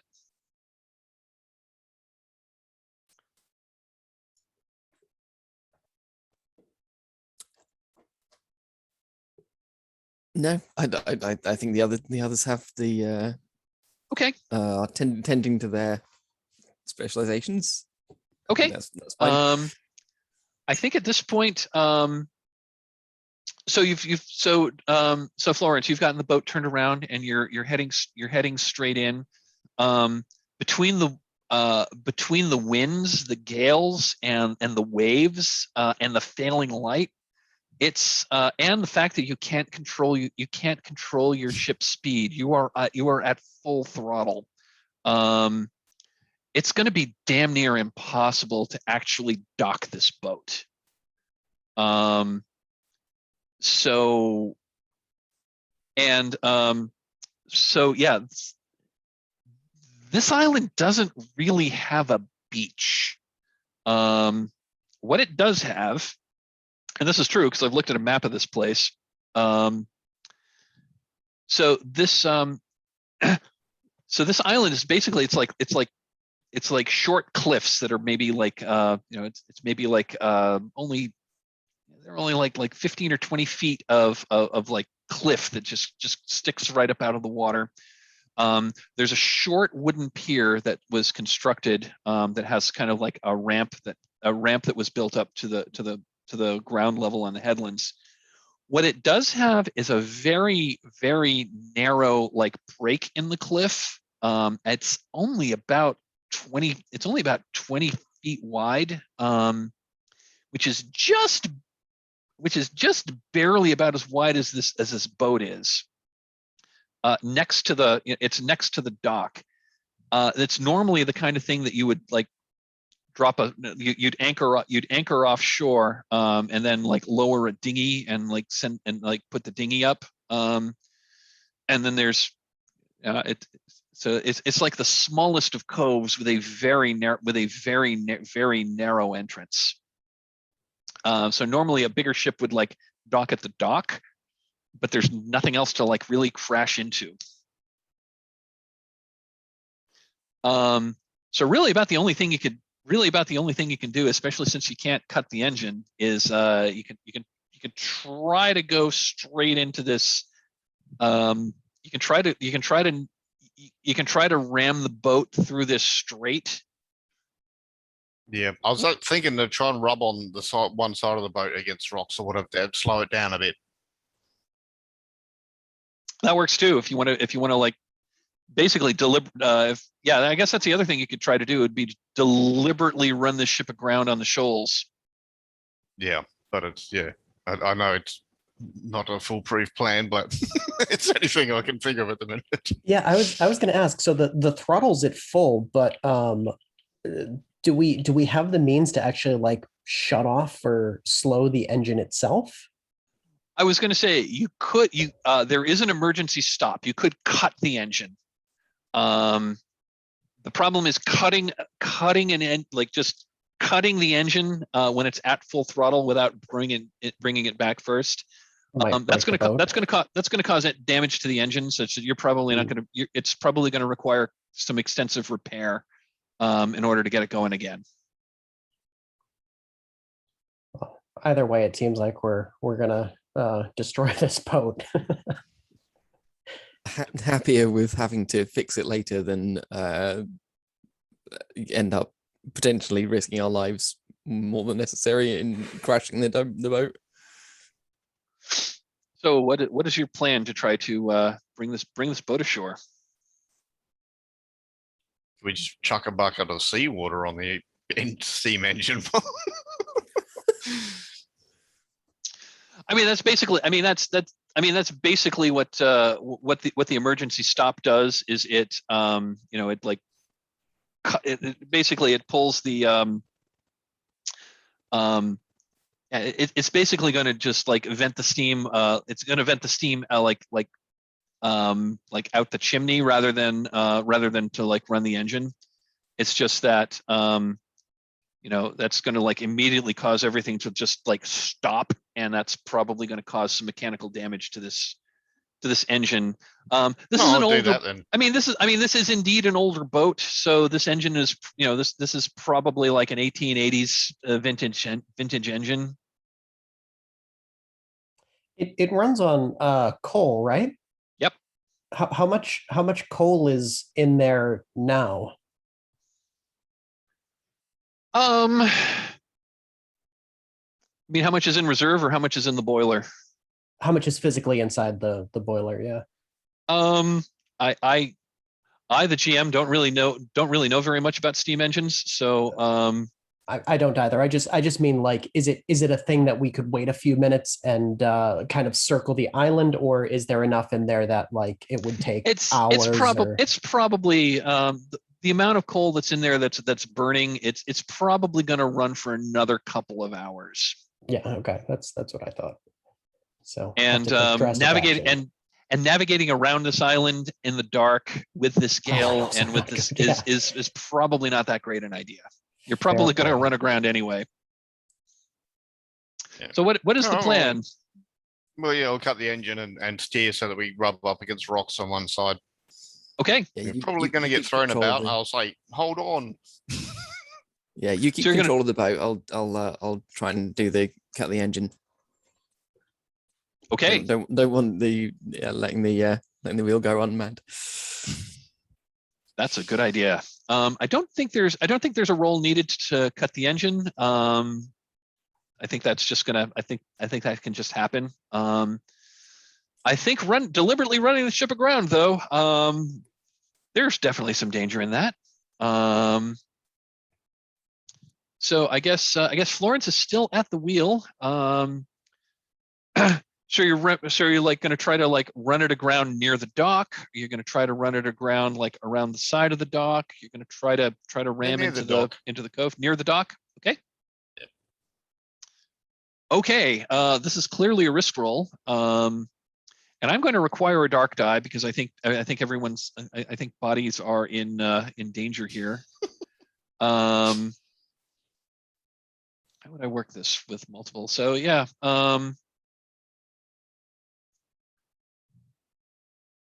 Trying to think a moment. Okay. There'd probably be plenty of wood from the shattered ship if we get broken limbs to make splints.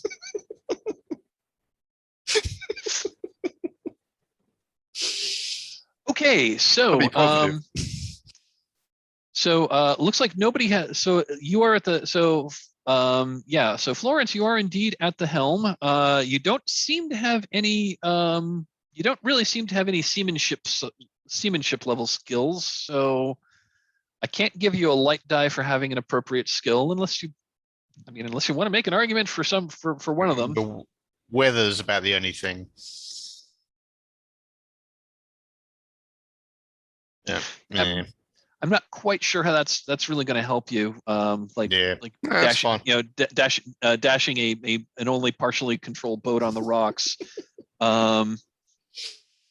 So I can't give you a light die for that. Devil's bargains. No matter what, I'm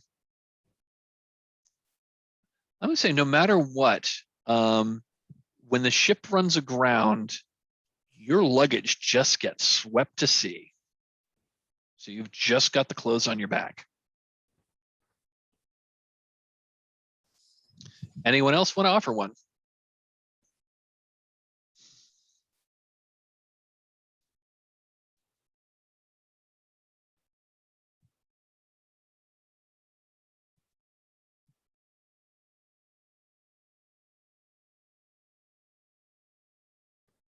I can think of one, but I'm not allowed to, am I? I mean, if you want to pose one. Basically, our approach is noticed, whether it's by underwater creatures, something on the island, whatever.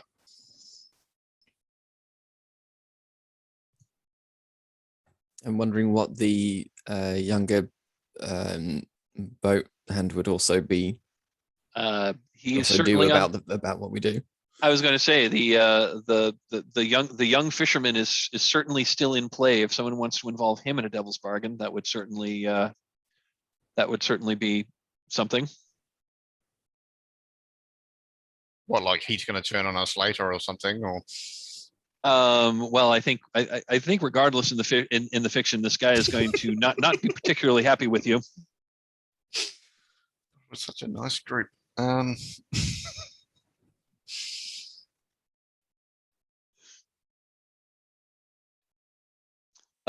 Yeah, I'm trying to think about like how to make the like your approach was noticed.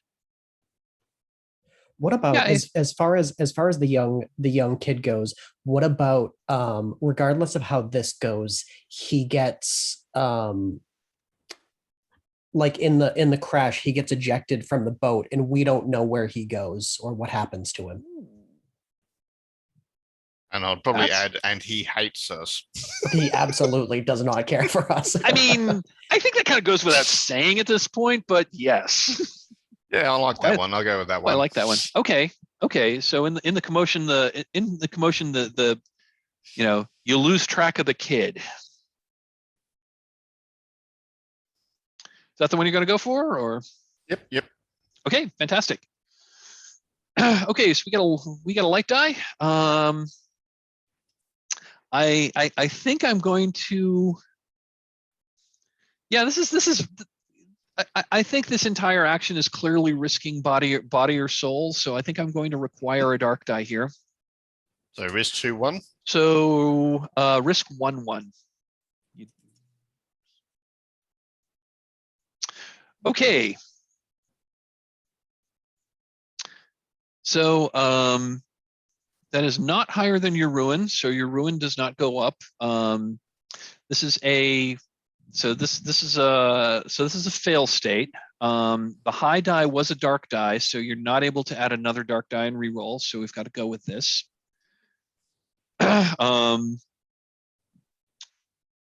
the same time, I want to get you on the island, so I want to get you onto the island. We can say we're on the island, but the ship's trashed. I think at this point, I think it's going to be clear that.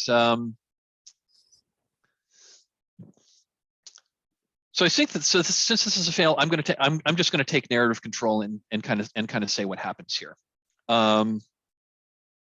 So your plan more or less succeeds. You're able to you cut the engine, but the ship still has quite a lot of momentum, because even if you cut an engine on a boat, the boat's still going to keep going, because boats don't really have brakes. And so you hit the rocks going like you're going at a good you've been going at a good 12 or 15 knots. You hit those rocks hard. The boat lists to a side. You hear this horrific crunching sound, as you know that big hole was just ripped into the keel, ripped into the side of the boat. It lists to the side, and it starts to go down. There's a shudder as this boat just suddenly shudders to a stop. Everyone loses their footage, just as another big wave kind of crashes over and throws the boat into the other direction. The deck is just filled with water, like lobster traps. I'll say one of the lines holding the lobster traps snaps, and so the traps kind of go all over the place. I'm going to say the water washes the unconscious body of the captain overboard. And all of your luggage.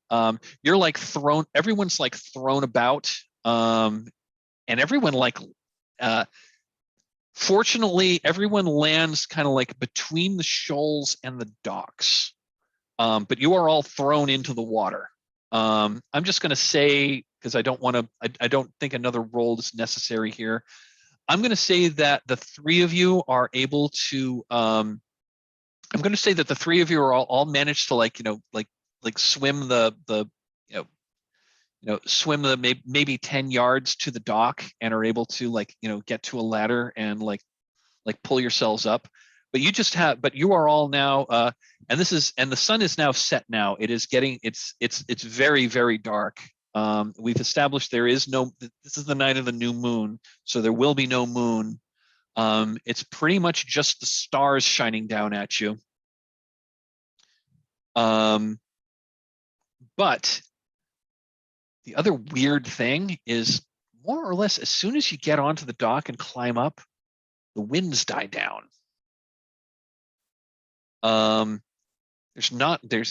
you don't really have much more than starlight, and the sky isn't black yet. It's turned that kind of like beautiful midnight blue.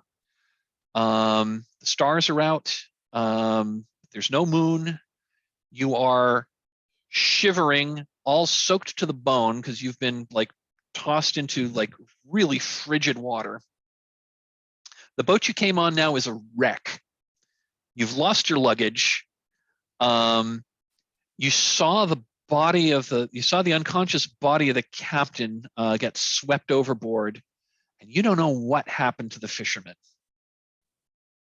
You're standing soaked to the bone, shivering on this dock. This is the conclusion of Ring 2. It's about 10 minutes past the hour. We went a little over. Let's call a 10-minute break. We'll come back and we'll pick it up with Ring 3.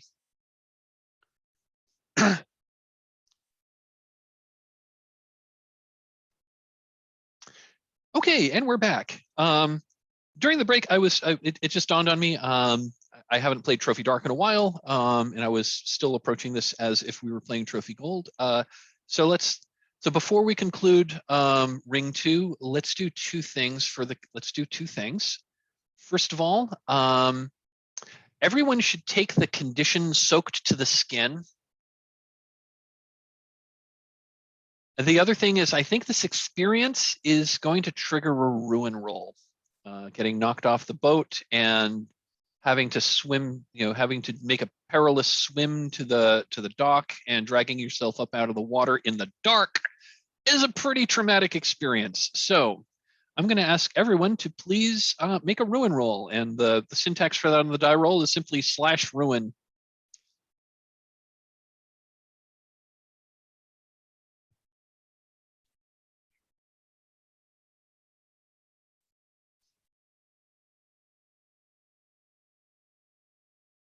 Oh.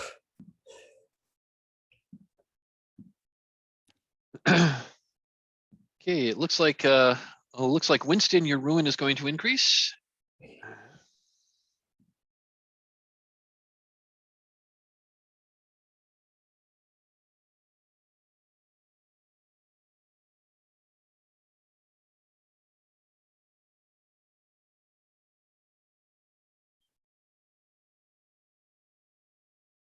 And just waiting for Blake.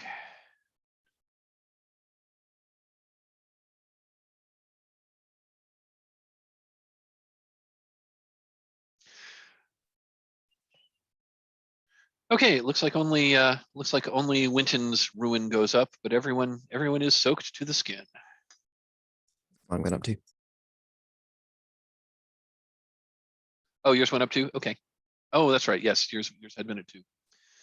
Okay. We're now at ring 3. Ring 3 starts with a little bit of downtime as you have survived the you've survived the environmental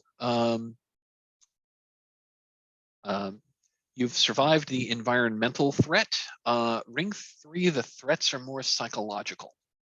So we're going to start with a bit of downtime, where we're going to have a chance to meet these characters and have them interact with each other a little bit before we start ratcheting the tension back up.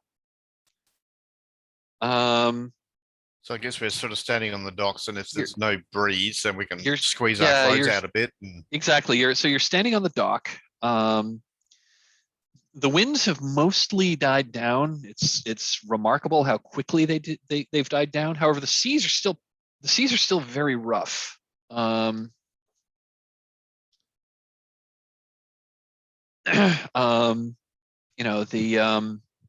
you climbed up the ladder itself was just, I mean, it was cold, and the wood was just encrusted with barnacles.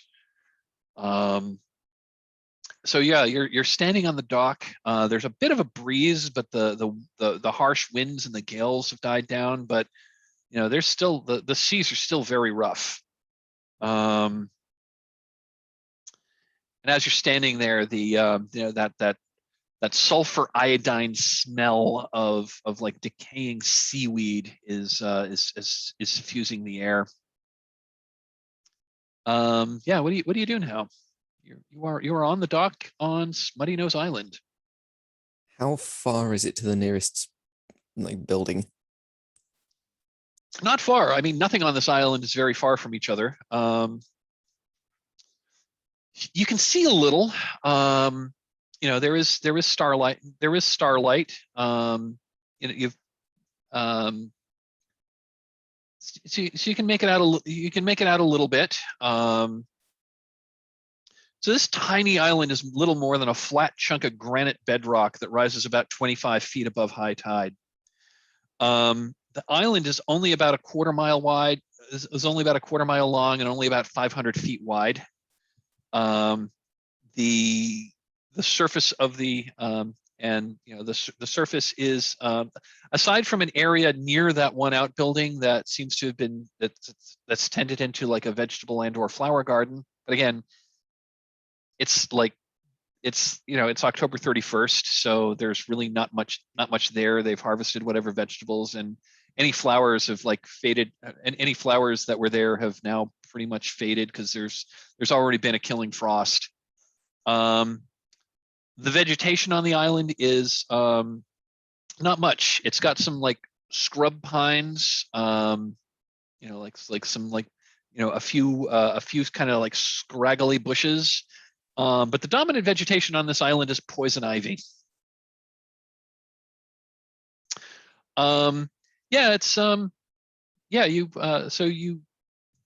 So if you're standing on the dock, there's like a wooden stairway that leads up from the dock to the to the island itself. I assume you're going to like walk up there. And yeah, there's really only two buildings on this house. I'm sorry, there's only two buildings on this island. There is kind of like a large, it looks like a large house. Calling it a hotel might be more of a stretch. Actually, I'll see if I can pop it into the chat window.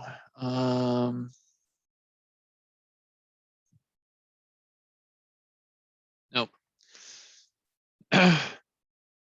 Anyway, I have an actual photograph of the mid-ocean house that was taken just before it burned down in 1902. Oh, there's some foreshadowing. Spoiler alert. I immediately envisioned Amityville Horror House. Yeah, it's probably about the size of that. I mean, it's the size. I mean, the building. It's about the size. I mean, it kind of does look more like. I mean, it's not exactly a Dutch colonial like the Amityville Horror House was. Which, by the way, the Amityville Horror House is. I mean, I've driven by it. It doesn't look any. It still exists.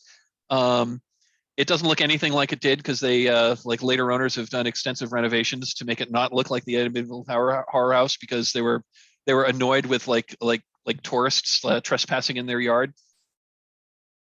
And also, it's now in a very rich town on Long Island, so the property value is like close to $1 million at this point. But anyway, that's neither here nor there. So yeah, this is like the mid-ocean. The hotel, to call it that. I mean, it is a hotel, but it's only got like 6 rooms, 6 guest rooms. You approach it. It is clearly the one big building. There is also a smaller outbuilding that seems to be like an equipment shed more than anything else. It's got a porch which which looks to the east, so you can see presumably so guests could watch the sunrise over the ocean. It's got a smaller veranda that faces west, so you can see the sunset over the land. These islands are just like right at the horizon. They're just far off enough that if they were any farther, you wouldn't be able to see the shoreline from here. But you often can't because there's a lot of mist. But yeah, you can see the isles from shores. Are there any shore lights from the on isles at the house that we can see? Or? Well, so you approach the house. the house is dark. Doesn't seem to be anyone there. And if you walk up the stairs onto the porch, there is an angry note pinned to the door. And the note basically, the note is addressed to Mr. Tillinghast, and it says, and it basically says that because no one showed up, we're not making our staff here stay overnight, and that they left. It's they said they left at about 4 o'clock. And it also mentions that you will still be billed for your stay. When was Tillinghast supposed to have gotten here? He was supposed to have gotten here this morning. Looks like he never showed. I imagine that's out of character for him. That is very much out of character. He was very, very into this ritual. He was the one who set everything into motion. The fact that he never showed and never sent word to you why he wouldn't show. In fact, you were all under the impression that he went up there. He went over there like early this morning to make sure everything was set. You're a little unclear as to why he wanted to go. I mean, he was a little vague as to why he wanted to go alone and why you wouldn't have all wanted to go there. But the other thing is, Tillinghast was always been very much an early riser, and the rest of you maybe not so much. So he was supposed to go over there he was supposed to get over there like shortly after dawn, or he was supposed to leave shortly after dawn to set everything up. But apparently he never showed. Do we know enough of the ritual to do it without him? Yes, you do. Great. I mean, you had some materials that were in your luggage that you were supposed to be using for the ritual, which you don't have anymore, but you do know enough of the ritual that you can still perform it. You may need to, you may need to improvise a few things that you will hopefully find in the building, which by the way is locked. You said the other building is more like a tool shed. Exactly. Is that one unlocked? I'm gonna say that one is also locked. There, it's just got it's got like chains around the I'm thinking that one probably is not locked. Come to think of it, yeah, that one you can just open. Okay. Both of these, this building is rustic. It looks actually quite a lot older than the hotel. But yeah, it's just it's got like simple wooden doors, and it's just like a piece of wood with a with a screw or a bolt, and you just twist it sideways, and that's all it is. That's all that's there to hold the doors shut. So yeah, you can just kind of like twist those, and the doors open. Cool. Yeah, I want to check around in the shed. I don't imagine. Well, I mean, I guess they might have a like a spare key in there somewhere, since we're on an island. If you come all the way out here having forgotten your keys, it would suck to have to go back to mainland to get them. But failing at that, just like a crowbar or something to get through the main doors. I was going to say, you don't find a key. You do find many implements that you could use to conceivably get into the building. Between there's there's an axe, there's a number of hammers, there's a number of gardening equipments, like rakes and spades, and a coal shovel, and hose, and there's stuff like that. But you don't find a key to the doors. That is fair enough. Axe it will be. Yeah, breaking in breaking in using an axe, it's trivial. Also, presumably you're not trying. Presuming that you're not trying to hide the fact that you used an axe to break in, it's trivial to get into this building. It looks like so you go inside, and it looks like it looks like a hotel that has been basically set for basically it's a hotel that has been closed for the season. So you go in. The main there is a there's a main foyer. It's a combination foyer and dining room. Yes, note in comment, breaking and entering is the least serious crime we've committed. Yes, you've committed, let's see, what have you committed thus far? You've committed attempted murder, possible actual murder. You've committed piracy. Yeah.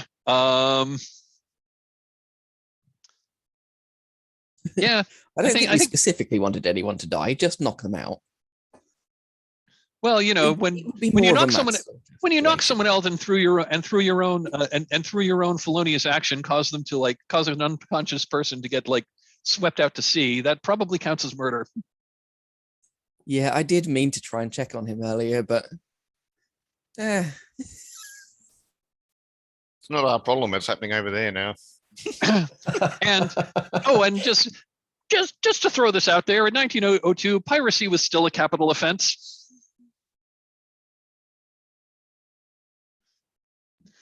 Good thing no one's alive to say that we did it then. Well, I mean, being true pirates, you left no witnesses. Or did you? You don't know where that kid is. It's fine. We're it's rich. Fine. It's a different crime. He probably got swept out to sea. It's fine. It's fine. Yeah, I mean, by the end of the night, we're gonna have riches and superpowers. I don't care about breaking into a building or, I mean, when you get the when this entity you've contacted it gives you the arcane esoteric secrets of the universe, who cares about the law, right? Exactly. You might be able to just rewrite the law. Okay. So yeah, so you break in, so you break the door down. You get inside, and yeah, there isn't so much a check-in desk. This isn't that kind of hotel. But there was like a guest book on a table by the door. The book is closed. There's clearly places where you would normally have an inkwell in it. You would normally have an inkwell and a pen, neither of which are there at the moment. I'm going to look for Tillinghast's name in the book. Oh, okay. You open it up. Tillinghast's name is not in the book. In fact, the last entry in the book was the last entry in the book was probably 6 weeks ago, mid-September. That seemed to be probably when they that's probably when they closed for the season. Looking around, it looks like there had been some activity in the recently, because nothing's dusty. But all the there's there's 4 round dining tables in the main foyer / dining room. There are it looks like drop cloths have been placed over them, and the wooden chairs are upside down on the chair, or they've been put upside down on the tables. There's a stairway going up. Presumably that's where the guest rooms are. And there are there's a couple of rooms off of this one. Presumably one's the kitchen. Presumably one's where this presumably there's some servants' quarters nearby. Yeah, you have the run of the place. There doesn't seem to be anyone in here. What do you do? Does this main room have a fireplace? Oh yeah, there's absolutely a fireplace. Great. I want to get a fire going so it'll be warm and we can hopefully dry off a bit. Okay, sure. And also see if there's anything any dry clothes we can change into as well? Sure. I'm going to say, yeah, you can absolutely start a fire. Like poking around, you find, yeah, there's a steel bucket that's full of kindling. There's, on a, there's like a steel, I forget the name of I forget what you call that, but yeah, there's like a rack inside that does have some firewood that's nice and dry. Presumably there's a bigger stack of firewood outside somewhere. Yeah, you're able to, but yeah, and yeah, there's a box of matches. There's a box of matches that's like right on the mantle above the fireplace. So yeah, you're able to start a fire. So Darisica, you are like going into the rest of the hotel looking for like dry clothes to change into. Yeah, even if it's like staff uniforms or anything like that, just something to put on that isn't heavy Sure. with freezing cold water. Yeah, let me take a look at something.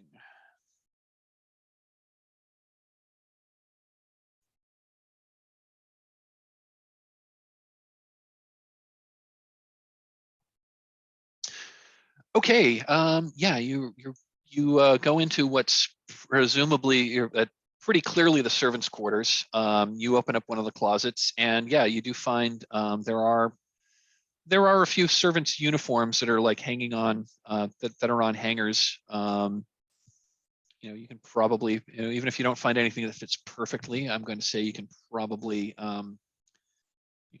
find something. But one thing that does happen that is when you open the closet and you find these things, there is one thing that happens that's really, really disturbing, and that is, so you open up the closet, and yeah, there's some uniforms that are happening there. There are uniforms that are hanging there. But from the shelf above, you hear like the sound of something flop, and it sounds wet, and a live fish flops out of the closet and lands on the floor by your feet, and it's flopping. I mean, it's a big one. It's it's maybe like 2 feet long. Are you the naturalist? You're not the naturalist, so you can't really identify this. But yeah, it's like this big fish, and its eyes are bulging, and its mouth keeps opening, and it's trying to gulp air, and it's flopping around. And as it flops with with like less and less energy, and then it finally stops flopping, but its tail like twitches for a little bit until it finally stops. I'm going to ask you to make a ruin roll because this is incredibly disturbing. Alternatively, at least now we know what we can have for dinner. No, it's very disturbing. Actually, no, that's fine. Yeah. Okay, I got a 2. Yes. Yeah, your ruin does not increase. It's that.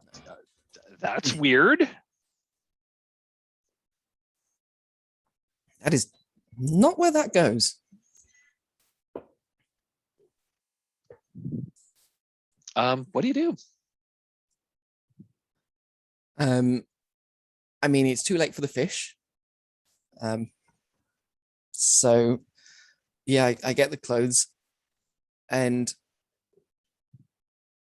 I get something to bring the fish out of here with as well. And I'm gonna say sure. There's like a tray or something that's in the room that you can use to like slide under the fish. And yeah, this is a pretty big fish. It's probably weighs about probably weighs a good 10 pounds. You bring it out. You bring it out, and yeah, Florence, this. Yeah, that's a cod. Decent sized one too. There are cod around this area. That's not unusual, is it? Obviously, In the- popping out of the cupboard bit is unusual. In the but water, yeah. I Yeah. mean, this is this is one of the best. At least in 1902, this is one of the best cod fisheries in the world. Alas, it was a little too much because the cod fishery off the coast of New England completely collapsed in the 1990s due to overfishing.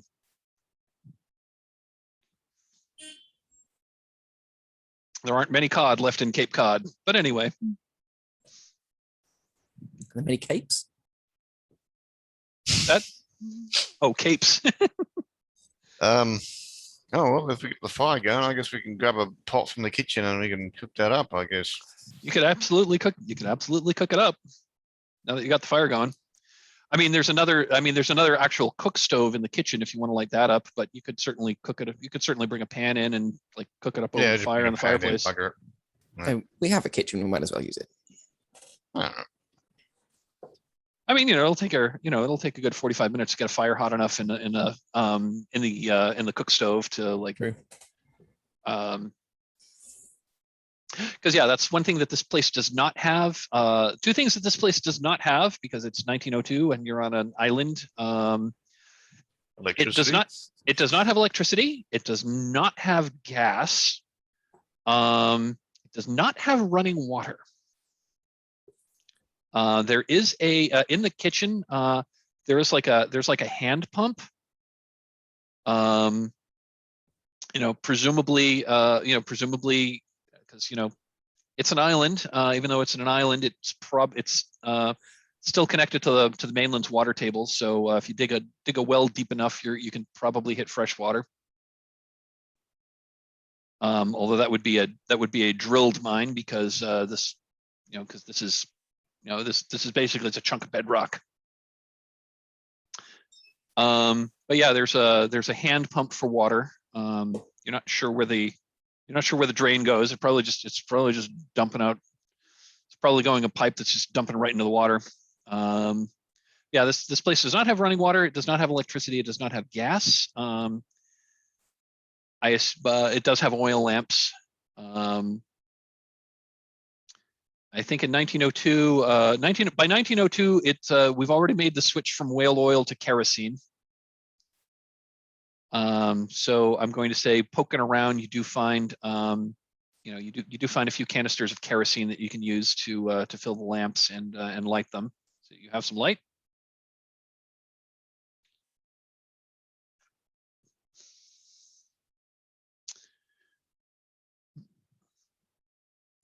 So yeah, so you're in here. So I guess the question, the question to the party is, this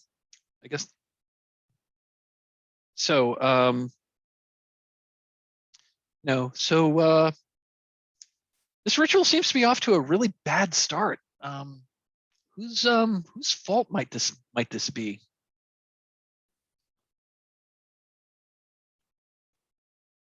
Chillingast. It's all his bloody fault. Yeah, he was supposed to be here. And whoever's supposed to be taking the boat across. And whoever put fish in a cupboard. The important thing is it's Very not any of our recently. faults. That's the main thing. So yeah, so you've lit a fire. You have found You found several servants. You found several dry servants' uniforms, and poking through, you are able to find some that are more or less your own size. There aren't any like undergarments, so if you're wearing your own, those are still pretty wet, but it's certainly better than it's certainly better than like wearing your soaking wet clothing. I'm going to say that I'm going to just say that you flip a few chairs over and you drape your wet clothes over the backs of chairs that you set near the fire. You cook that cod. Like poking through the kitchen, you do find plenty of some tinned supplies that presumably they were just going to leave there over the winter because they're no no reason to bring them back to the mainland. But yeah, you Is know, you there find a room somewhere where we could, like a lounge room or a study or something we could use for this ritual? well, here's the ritual. So the ritual is the ritual does need to be performed outdoors. I'm actually going to say the ritual does need to be performed outdoors. You do need a certain space, but as for like what you need to do to the ritual, I'm going to let you all like figure out like what you would normally have to do. I'm going to say that just for the sake of argument, the minimum number of people to perform this ritual that you would need is indeed 3, although generally more would make it easier / more powerful. So you were hoping that Tillinghast was going to be here, and presumably you were hoping that like more members of your order were going to show up, but it was pretty much only the 3 of you that did. I'm wondering if we have to do it in order, like summon it, bind it to sort of solidify the link, and then converse so we can speak to it. Yeah, I'll let you figure out like what implements you might need. And again, you don't have any of the I'm going to say that that in your luggage were implements that you would have needed to perform the ritual that you don't have anymore. So you're going to have to press other things that you might be able to find in the hotel and the tool shed into service. And so I'm going to ask you to come up with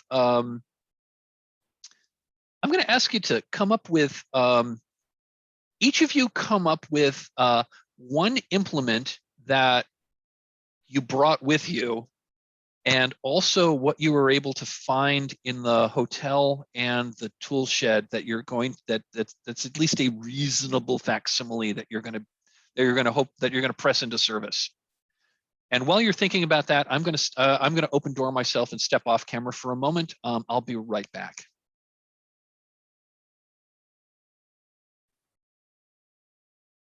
Mm. Okay. So summoning, binding, and conversing rituals. What do you need? Some sort of Yeah, he wants us to sort of describe some tools or material components.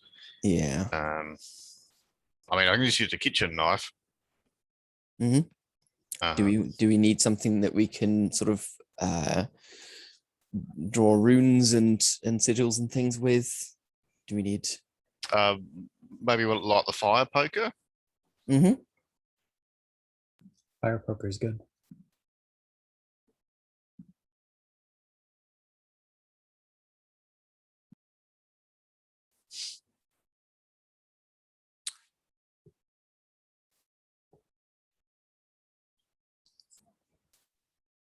Do we want like a ring of salt or something like that? Yeah, that's what I was thinking for the binding.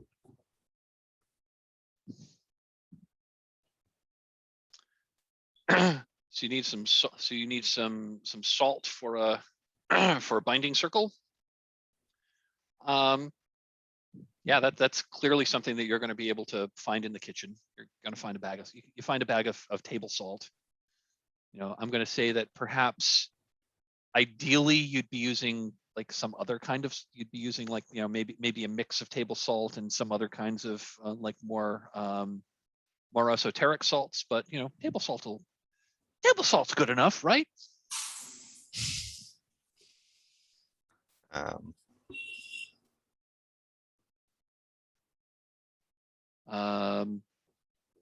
think I'm going to get some of the poison ivy, and I'm going to like either boil it or powder it or something, so that I can take some, make myself just a little bit, yeah, like not delirious, but sort of approaching that, so I get to a different chemical mind state and communicate with the spirits better. Okay, She would explain it better than I can. I was going to say something like some kind of incense type thing. So yeah, that works with some sort of yeah, mind altering. Okay, so you're going to the drugs you would normally the substances you would ingest to put yourself into an shall we say an alternate state of existence or an alternate state of perception. Okay, yeah, I'm going to say that. I mean, Florence, you are a naturalist, so I'm going to say that you're able to find. I'm going to say that, yeah, you once. I mean, you're going to need to, maybe I take mean, I'm a. probably going to feel there, but Yeah, it's worth it. I was going to say. I mean, you're going to have to take a. You're going to have to take a. You find a lantern. You put some. You find a kerosene lantern. So you're able to like go out and like identify some plants with those sorts of properties. I do know poison ivy, and that's not something you want to ingest ever at all. But I'm going to say that, yeah, you find some, you find growing some, you find like, in between the herb bed and some of the more natural areas that are near the hotel, you're able to find some herbs that you're going to be able to like make into a tea that's going to alter your sense of perception, especially if you use a tincture of especially if you use some of that cooking brandy in that bottle that you found in the kitchen.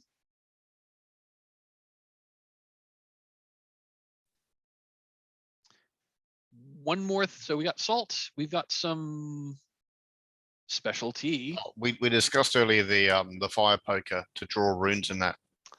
Okay. So you're going to use that. You're going to use that as your instead of your enchanted scepter. You're going to use the fireplace poker. I'm going to say you maybe perform some kind of like ceremonial ritual over the poker to to give it the to give it some semblance of the enchantment. And use it to sort of score the runes into the floor, maybe into the ground. Got it. And ground, yeah. Okay.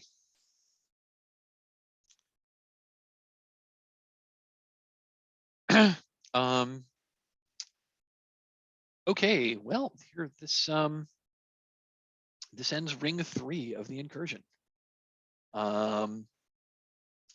Looking at the time, we're just about at the top of the hour. So why don't we take a 5-minute break? We'll come back and we will conclude this incursion. We do ruin rolls at the end of the circle, right? Or is No, the top of the next not circle? not necessarily. Oh, I had you do one last time just because you all went through a trauma. Gotcha. Okay, cool. But yeah, you don't have to call for ruin rolls at the end of a circle. That was just coincidence. Okay. Yeah, we'll come back and we'll start ring 4, which is the start of the ritual. And yeah, well, let's be back in 5 minutes. Let's actually, yeah, back in 5.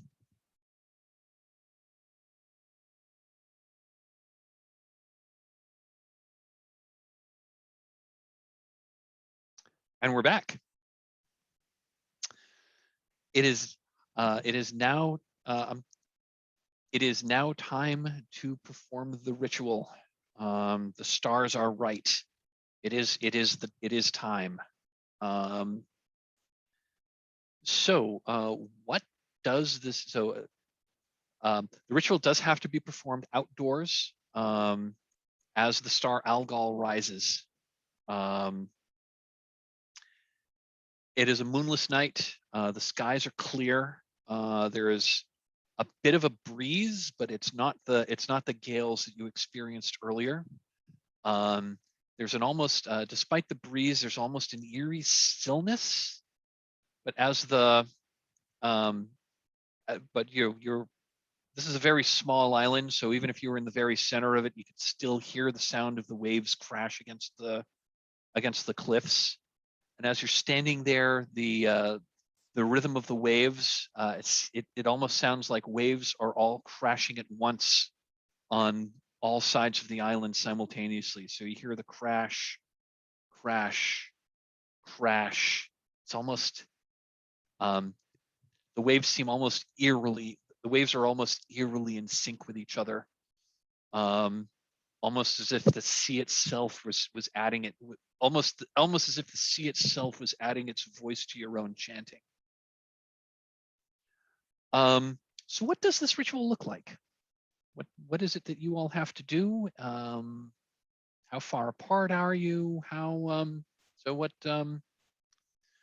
does this ritual to contact this benevolent, enlightened spirit of Kulshedra look like? How about this? How about let's go around and I'll ask each of you to just like include like one component of the ritual.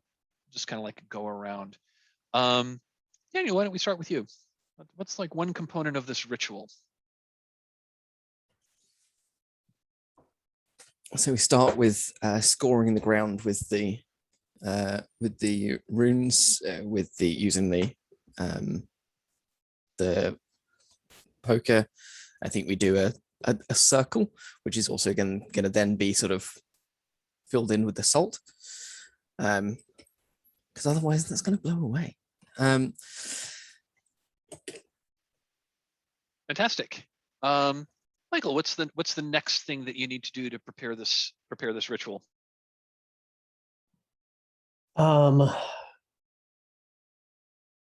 So yeah, once we have the ground scored and the salt set, the next thing would be to actually like start the chanting, to begin the actual like summoning.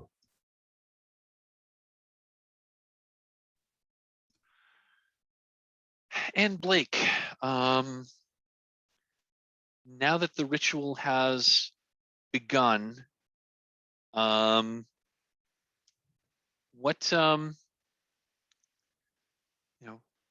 you know that rituals always require a sacrifice.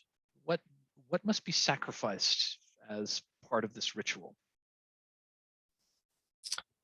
Time. In this case, like it's a year of our lives. I'm thinking there's symbols of like the 4 elements and like time in the middle, because we're talking to something from 6,000 years ago. So I'll kind of prick my fingers with a knife in the kitchen to activate each of the 4 symbols, and then on my mouse I can talk to the spirit.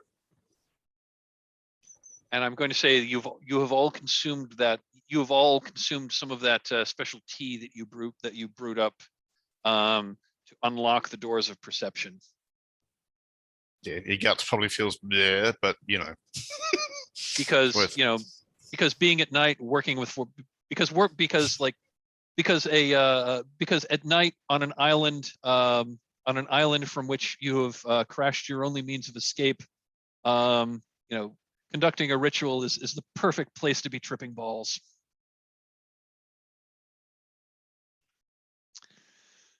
Fantastic. So the ritual begins. You are chanting as the ritual, as you're chanting, you are chanting these ancient words that you have learned from the ancient texts. Florence has pricked herself and like let some of the blood drip into the circle, and and the runes and the circle like light up with mystical energy. The sounds of the wind, you still feel the wind, but the sound of it falls away to the sound of your chanting.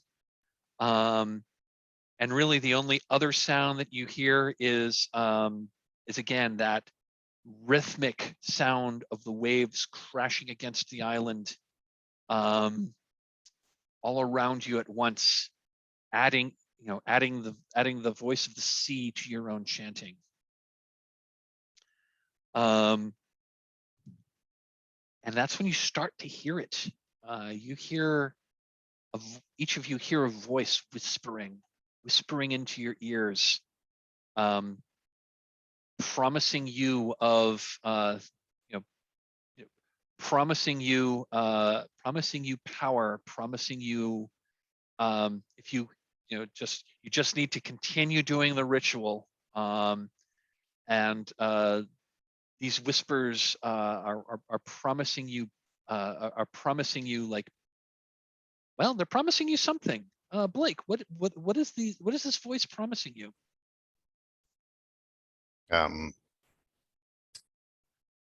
Inspiration of sort of narrative beats to write the most fantastic story ever, and I'll have universal acclaim and praise, and people will know I understand the world's narrative, the universe's narrative.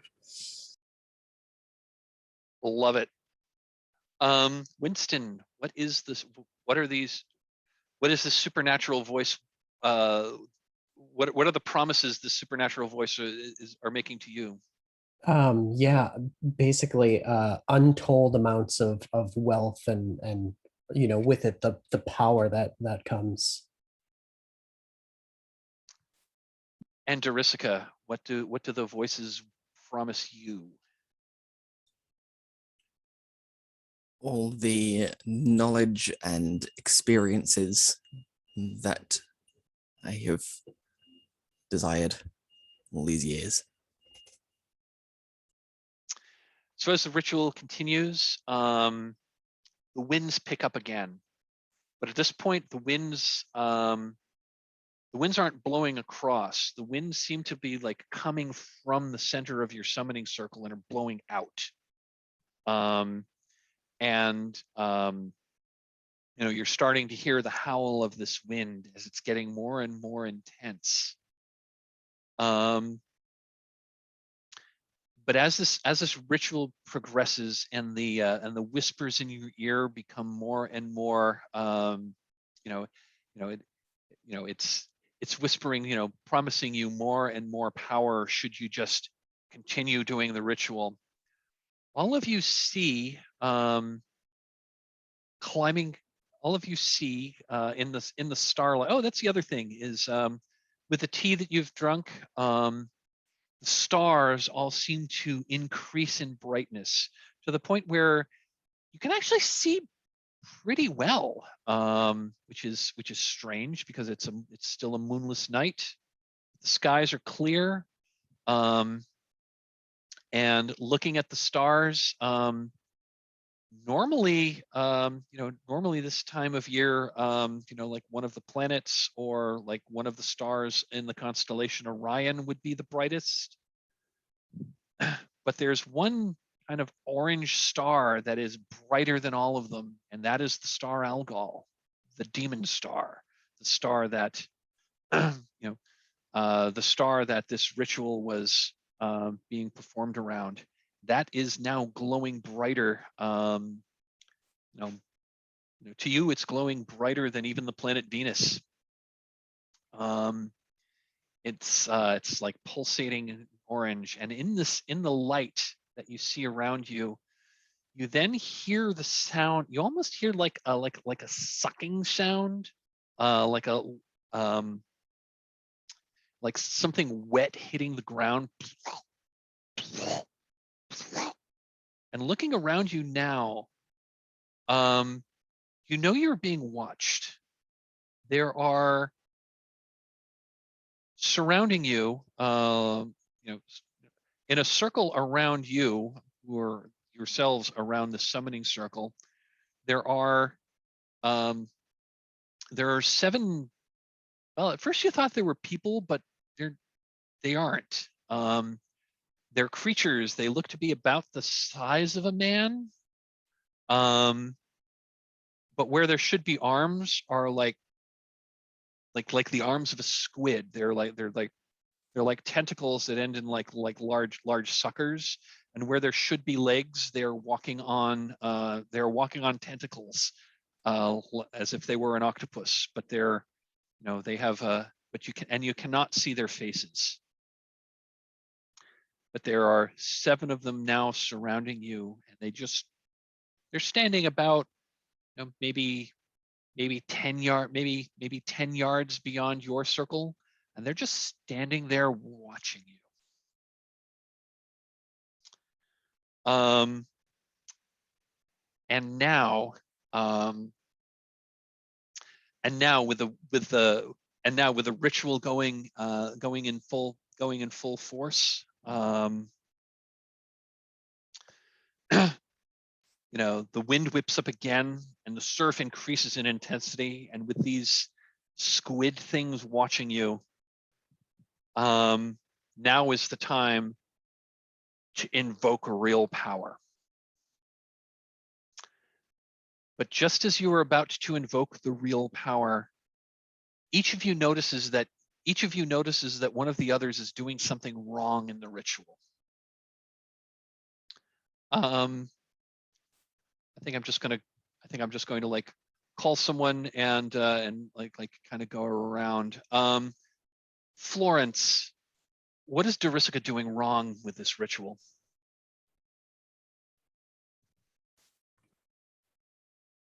I'm just going to pull something out of my bum. We'll say it's ancient Greek, but she's pronouncing it with Latin inflections instead of ancient Greek inflections. Just how rude. She should know better. I love it. The historian, too, of all people. Clearly not a linguistic historian. And Winton, what is Florence doing wrong in the ritual? Florence seems to have gotten a bit caught up with like the like enhanced senses that are coming from the tea, and is, you know, kind of like staring a bit too long at the stars and at the you know, squid-like creatures, and doesn't seem as focused as she should be. And Darisica, what is Winton doing wrong with the ritual?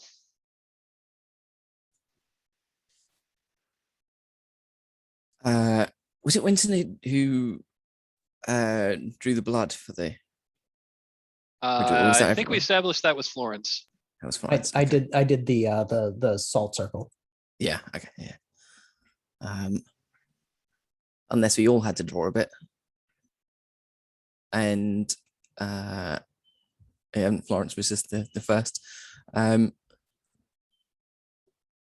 Winton contaminated the salt circle with the blood. So you think that you're suddenly realizing that perhaps the circle isn't right. I'm going to go back around to I'm going to go back around to each of you to ask, what are you doing to correct the other's mistake?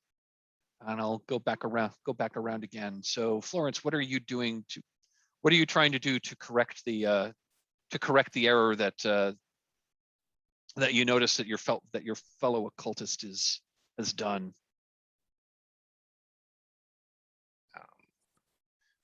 Or as it's printed or as it's printed in here, what are you doing about that fool's error? I'm saying each word twice to make sure it's correctly done each time. So I'm out of sync with their chanting. Okay. I was just going to say, and this would also be the time that your correction of another's mistake might be introducing mistakes of your own. Winton, what are you doing to correct the error? Yeah, I think I said that Florence seems distracted and kind of like, you know, trying to be like, focus on what we're doing, which is, you know, similarly making me somewhat less focused. And Darisica, same question to you. What are you doing to correct what are you going to try to do to correct the contaminated salt? It goes to try and scoop it out, and thus risking making a break in the circle. I love it. So I think I think that's probably the riskiest. I think that's probably. I think Darisica, I think you're doing the riskiest part of this. So I think I'm going to have you do the risk roll to try to keep this ritual on track. looking at your skills, I think your academics skill will come into play here. So I'll let you take a light die for that. But before we assemble the dice pool, I think it's clear that your object is to keep this ritual from going off the rails. What are you what are we afraid of might happen if this doesn't go so well?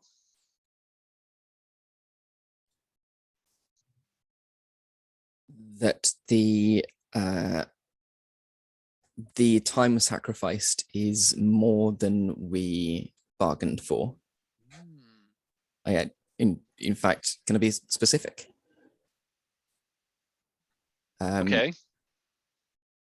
That it's not 1 year, but effective immediately. It's the time between now and the next alignment. So whatever the 22, 23 years or whatever it was.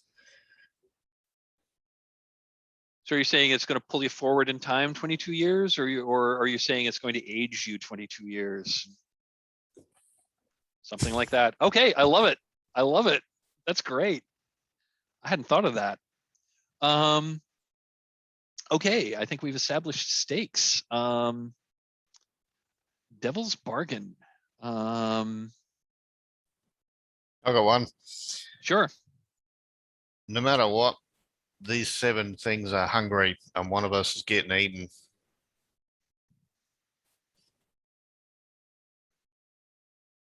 Yeah, it's kind of along the lines of what I was saying. What I was going to say was that no matter what, these seven creatures were going to approach and join your chanting to try to twist this ritual in a different direction.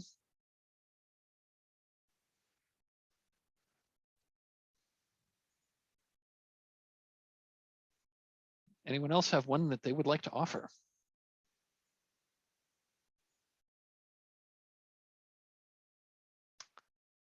If not, yeah, Daniel, you've got 2 devil's bargains on the table. You could make a counter offer with one or both of them, or choose not to take one.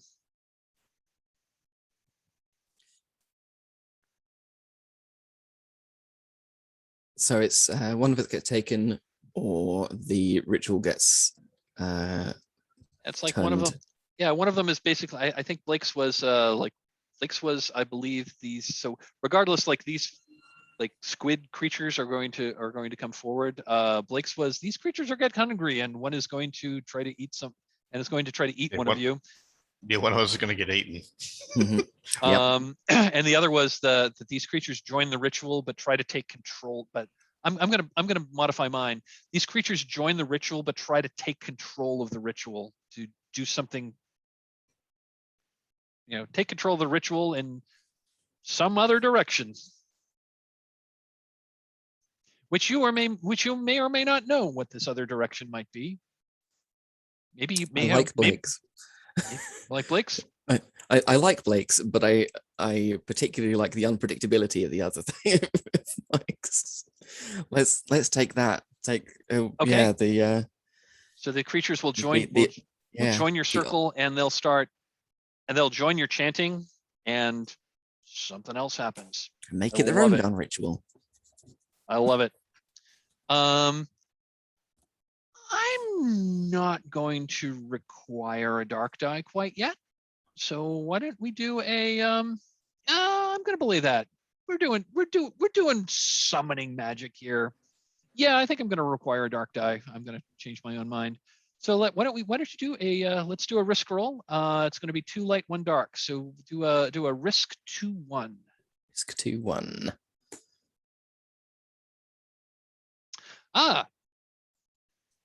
Okay then. So this is a failure. The highest die is a dark die, so you're not able to add one to reroll. Something bad's gonna happen. Give me just a moment. I need to step off camera for just a sec, but I'll be right back.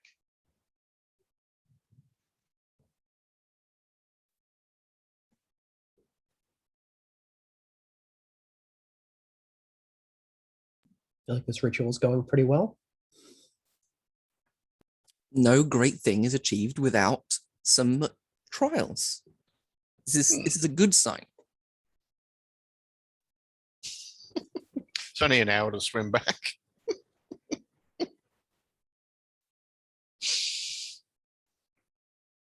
I'm still waiting for that kid to show up and stab one of us through the back too.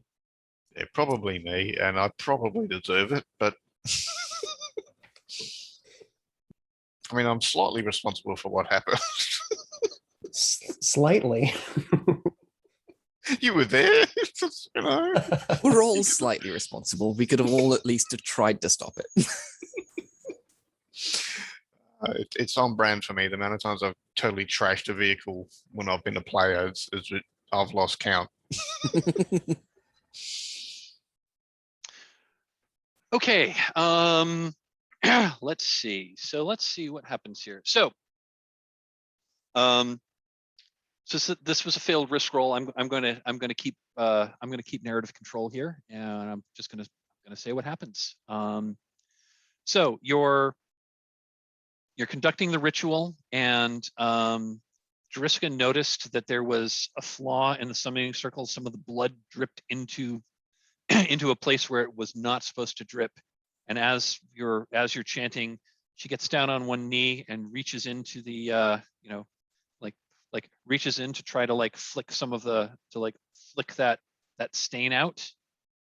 And as she's doing that, these 7 figures move move in and join your summoning circle and start chanting along with you, saying the same words that you were doing, but in these indescribably inhuman voices. That's the words they're saying are right, but it's like they're saying them with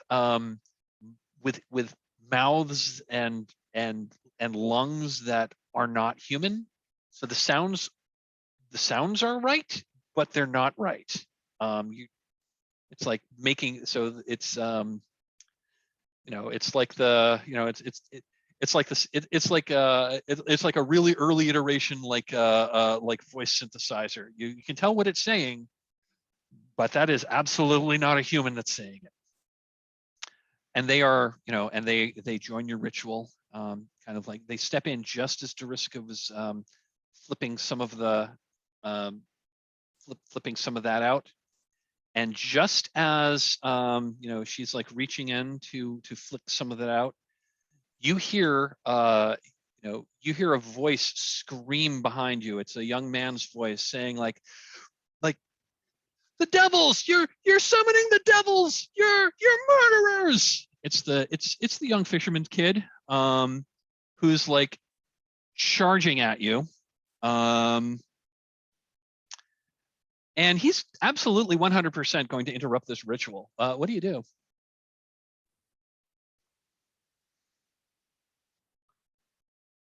If anything, because doing anything is going to interrupt this ritual.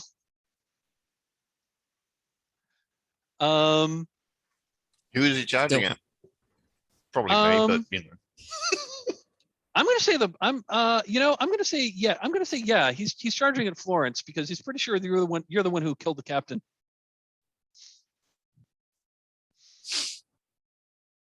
I still have that poker in my hand. I've still got the knife, so yeah, I'm not going to stop. That in his face. Yeah. No, I'm not going to stop chanting, but I'm going to turn around and try and stab him. Okay. And yeah, it's risk, I guess. That's going to be another risk roll. Yes. Unlike Trophy, Dark does not have the combat roll, so it's all risk. Now, one rule about fighting in Trophy is if you attempt to fight the terrors of the darkness, you die. There's no roll. It's just like, if you try to fight the creatures of darkness in order to defeat them in a toe-to-toe fight, you die. them's the rules. However, you can fight like normal. You can fight normal creatures or normal humans, and this guy's just a normal human, so you can actually do that. That's going to be resolved in a risk roll. Okay. So I'm going to ask if you have any skills that are useful in No. a fight. Okay. Nope. You are doing this during a ritual. You're attempting to commit an act of violence against another person, like while you are in the midst of a ritual contacting supernatural entities. You absolutely must include a dark die. Devil's bargains. No matter what,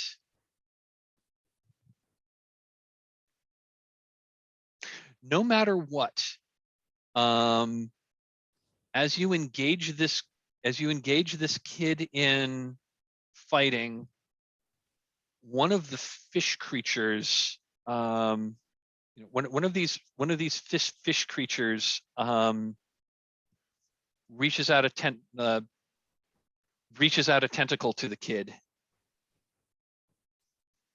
and does something. Okay. Any other offers?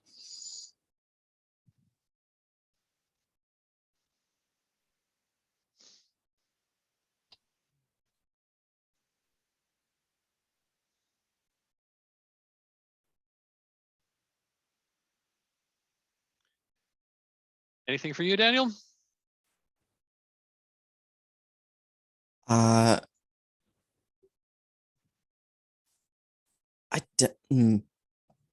do have an idea, but I don't know if this is a good use of it. I guess it's up to you. Toss it out there, yeah. With the protective circle broken, you are the demon that we're summoning, that we're meaning to summon inside it, draws you in.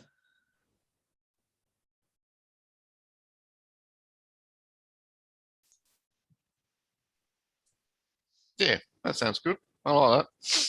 Okay, the demon will draw you into the circle. Oh, it's in me. Yeah. Basically, We'll yeah. Yeah, I was going to say, we'll. My protection is gone, whichever way the demon wants to interpret that. I love it. I love it. Okay, cool.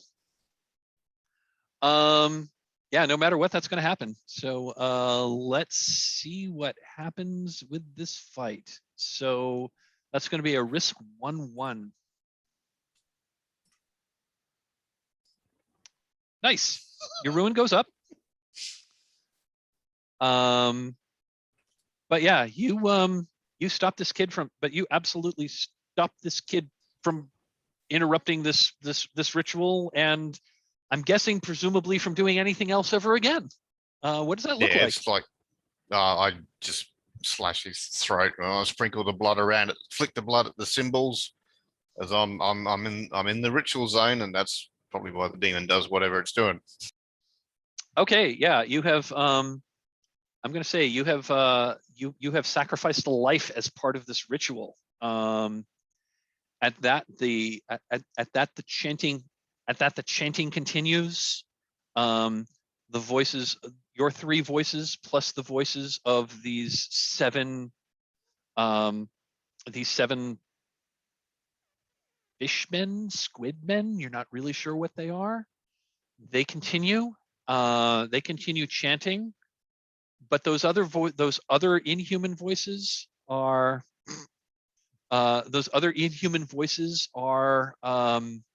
subtly changing what this ritual is doing. You're not entirely sure what, but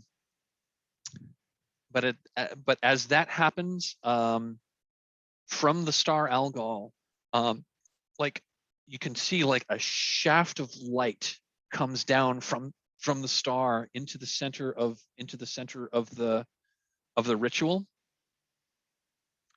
and we have entered ring 5.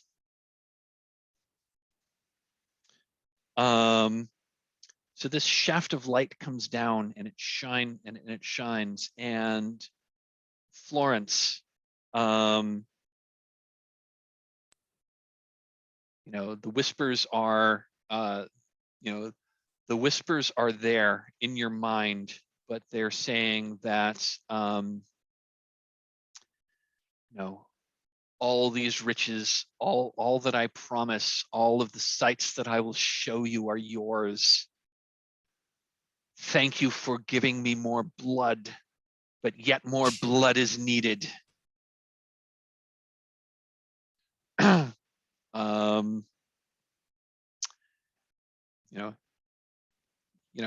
Yet more blood is needed. I can give you what you want, but you must give us more. But a greater. But to gain it, you must sacrifice. To gain it, we demand another sacrifice. All right, can I try and stab one of the squid things? You just know from what it's from what this voice is telling you that she means a human sacrifice, and these squid things are not human. While this is going on, Winton, you perceive that this shaft of light that was coming down into the, from your perspective, the shaft of light that came down into the center of the circle is now moving. It moves out of the circle. It moves over the, so it's like going like along just across the island, into the water just offshore, and it's beaming down into the water. And the whispers in your voice say, and the voice in your head is whispering, all the power shall be yours. All the power you seek shall be yours, but you must walk into the light to gain it.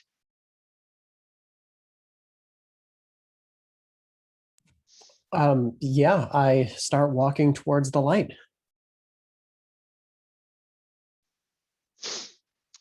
And Darisica, you still see the light shining, shining into the center, and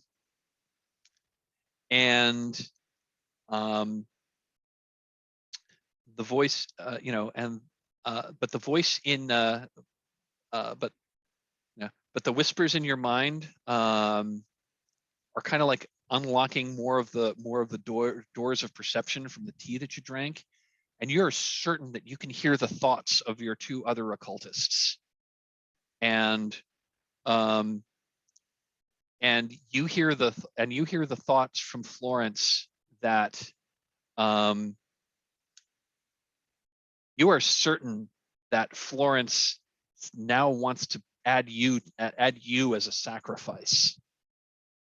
You're also certain that you also don't know why Winston is walking out of this, and Winston is now suddenly walking out of the ritual, and you need a third person to continue this ritual. But you also know that if you sacrifice one of your fellow occultists, you're going to get what you want.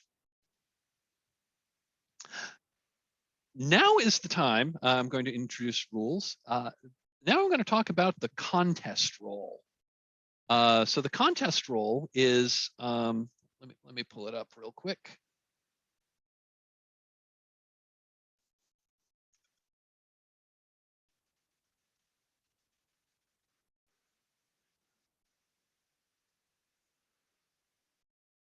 Pull it up off of the SRD.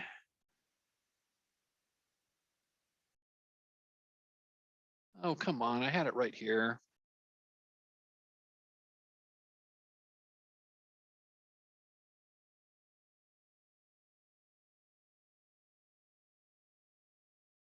Roll, hunt roll, devil's bargain. Scroll,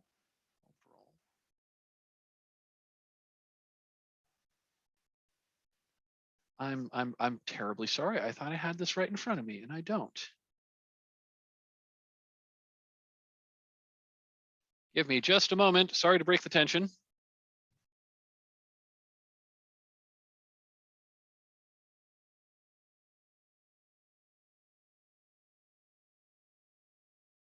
Here we are.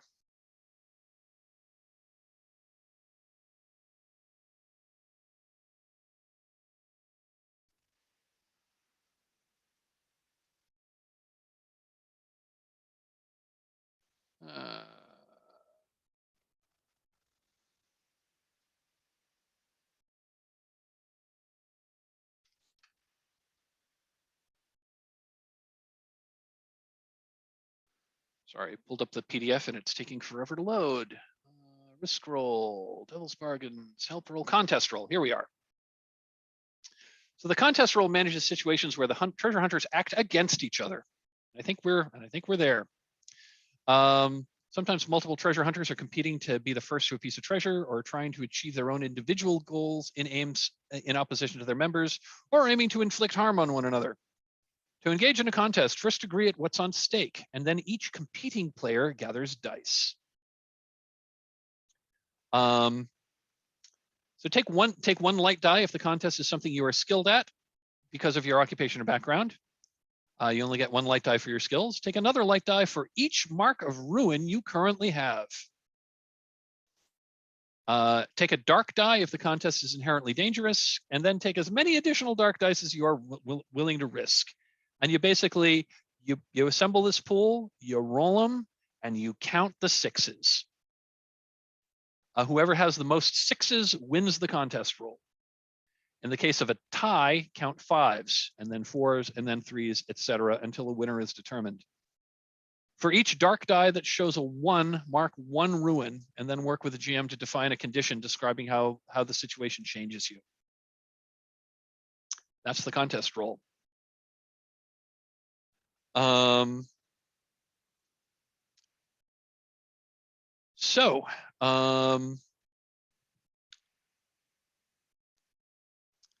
Yes, so in the dark, I'm just gonna read from the incursion here as to what I was trying to go for with this. This is in the temptation set. Only one of you shall be blessed with this wisdom or power. The rest must go. And there is something else churning in the deep. In the darkness, you see the knowledge that you seek in the starry eyes of your fellows, but that power is rightly yours, and you must take it. The beam of starlight in the water beckons. Is that where to find the power you seek, or is that where you must make a sacrifice to gain it? So I'm going to say at this point, I'm going to belay what I said earlier because I'm now like paying a little more closely to the incursion. All of you saw this beam of starlight move from the center of the circle into the waters just offshore.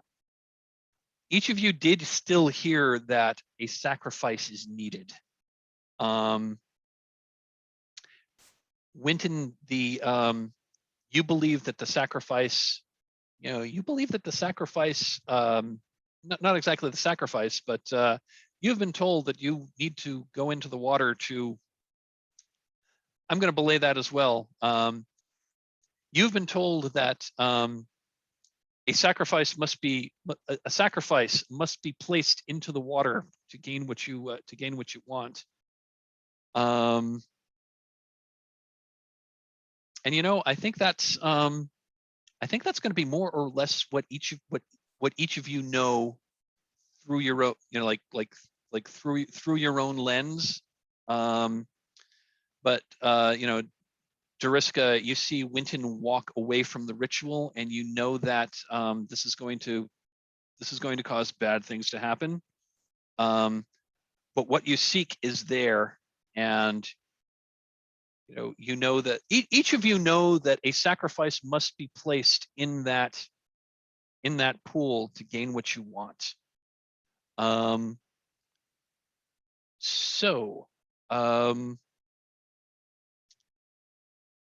Blake, let's start with Florence. You know that you know that a sacrifice must be a human sacrifice must be placed into the light in order to gain what you seek. What do you do? You also see that Winton is already starting to walk in that direction. Yeah, while screeching out so she's still doing the ritual, but as she's screeching it, she's kind of frenzied, running towards Winton with a knife in her hand. Winton, what are you doing in reaction? I don't love that. I've seen how vicious she is with that knife, so I'm probably just trying to get away from her. She's killed 2 people already. I don't super want to be the third. So I think this is going to be a contest between the two of you. I think so. Let me pull up the rules again. Unless Daniel wants to step in with the poking unless, rod and I was going to say, do you want to step in here with what you're doing? This, I think this may be a 3-way contest. I'm fine with seeing how this one plays out. Okay. And I'll step in again. And then you'll okay. That sounds good. You're like, this might just resolve itself. That is true. So I think Florence, you are. I think you have Winton in your sights as the sacrifice that this ritual demands. And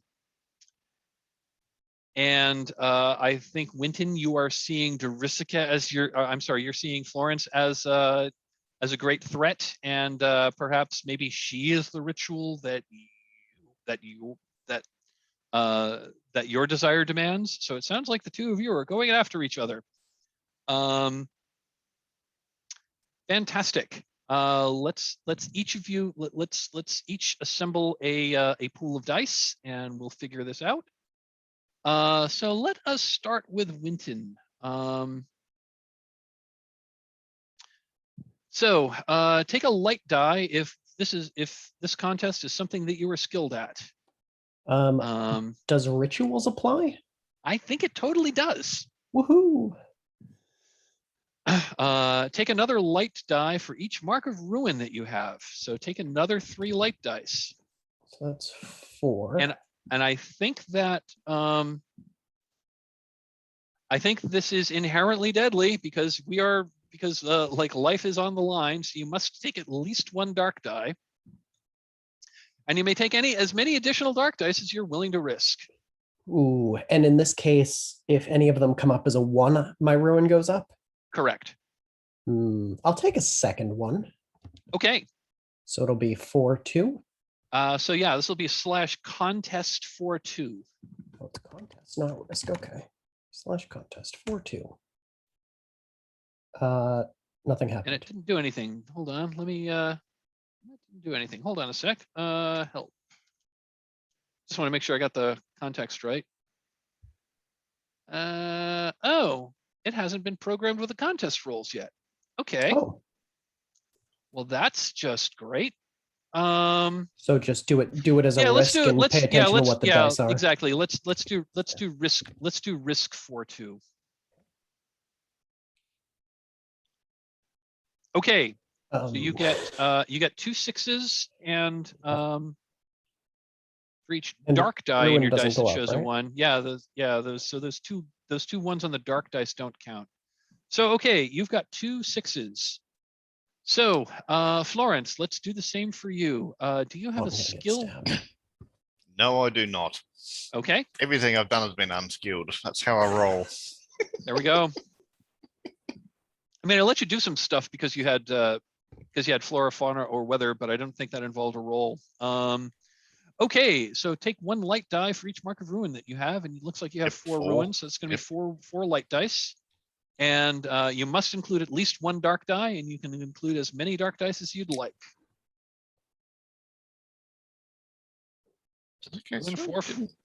Oh, I'm sorry, it's risk 4-4. Ah, duh. No wonder.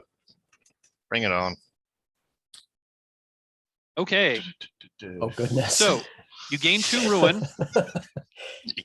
That does put you at 6 ruin. Sweet. However, let's resolve this first. So we've tied with 2 6s. We have tied with 2 5s. And we're But wrestling in the water, and when we're getting bloody. Florence gets a 3. Yep. So Florence is going to win the contest roll, but Florence is now at ruin 6. Yeah, Florence isn't Florence anymore. Maybe. Yeah, I think that's exactly it. So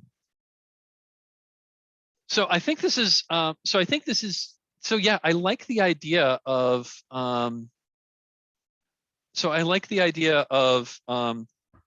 the 2 of you break away from the ritual and are like start running toward the edge, because where you see this shaft of light from the demon star in the water.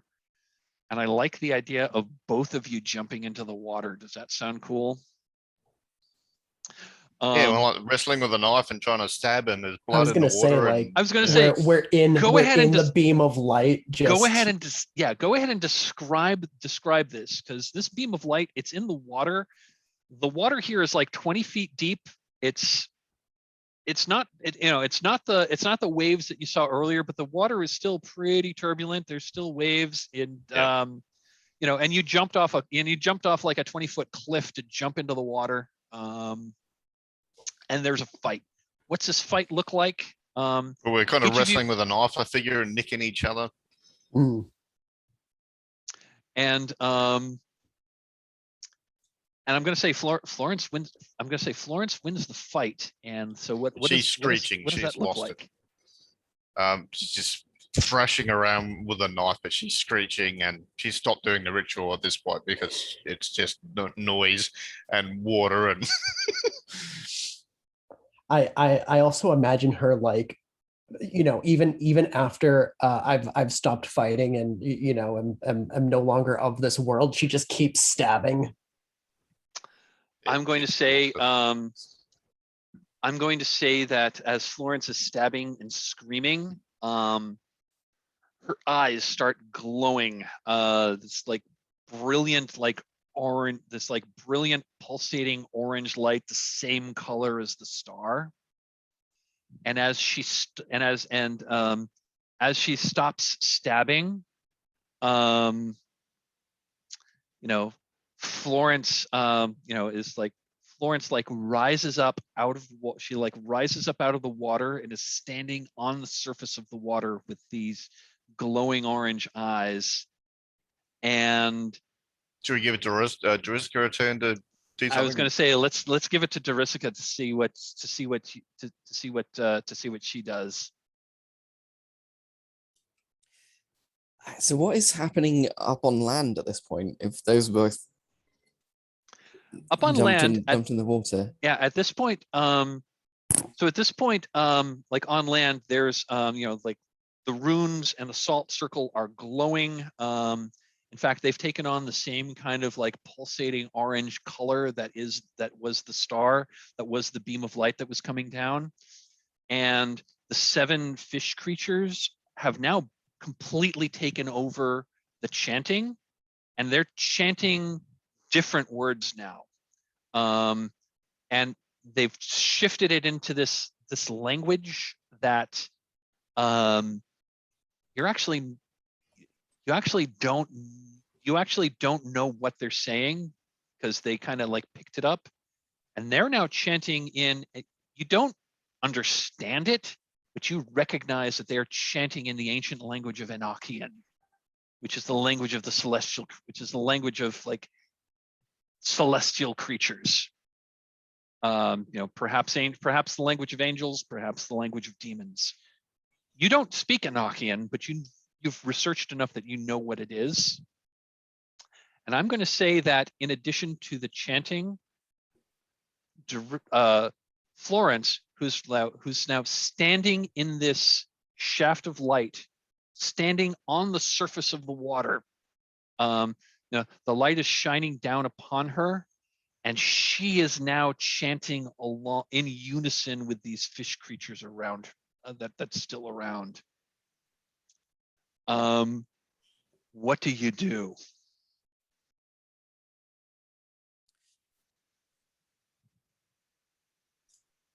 So my understanding from what the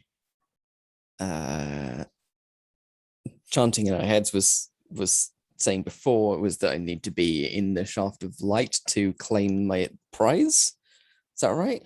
That was the To- last thing that you heard from the whispers, and I'm going to say Yeah. that now that the chanting has changed, the whispers in your ears have kind of like fallen away, but you sense real power coming from Florence. They just chucking some ideas out there. So she could offer to be high priest. She could flee for her life. She could. Yeah, you sense real Well, power coming from this coming from Florence, if that is indeed still Florence. What would you do? I'm going to step into the circle and try and summon Florence back into it. Oh, I love it. I love it.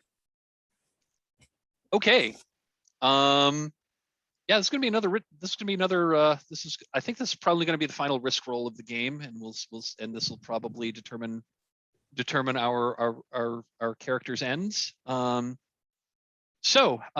that's going to be. I'm going to give you a light die for your skill in history, because that kind of that seems, between your history and academics, that seems to be good.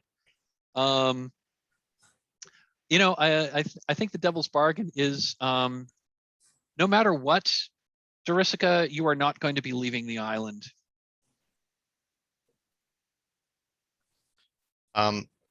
Can I offer an alternative one? Or, Please, everyone. Yeah, even though you can. You're still a player. You can totally offer a devil's bargain. Dorisica opens himself up to Winton. So in attempting to do that sort of summoning, she's now body sharing Winton in her head. Because like Winton that. wasn't that far away. He's only just left, sort of thing. Yeah, maybe he hasn't quite died yet, although it's imminent. I suppose another one could be she starts to turn into the squiddy things. She's perfectly fine. She's just not human anymore. Like the ritual has corrupted her flesh. I like that. I like that even better than I like that even better than mine. Yeah, they're all good options. What I was going to say originally was that I feel like Dorisica doesn't mind never leaving the island as long as she still has this knowledge and power and the ability to have the experiences that this is offered here. But I think the same applies to being a squid person. I was going to say, we don't necessarily have to roll here. If you'd like this, you step into the circle, and you try to do just that. And you know that as you're doing this, as I said, you could kind of like read the minds of your fellows. You can now suddenly read the minds of these fish things. They have a copy of the Necronomicon.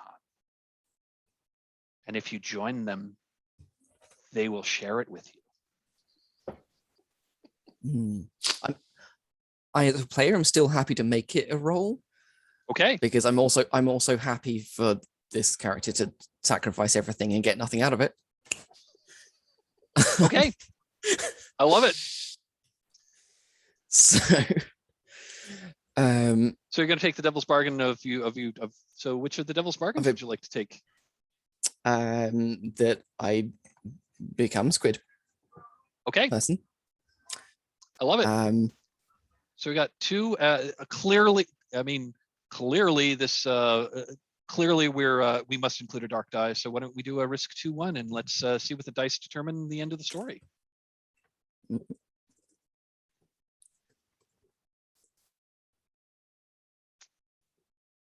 5 dark. So this is a success. It is a success. This is a success. Your ruin goes up. So why don't you tell us So why don't you tell us like how you get what you want, but you also turn into a squid and presumably join them. So,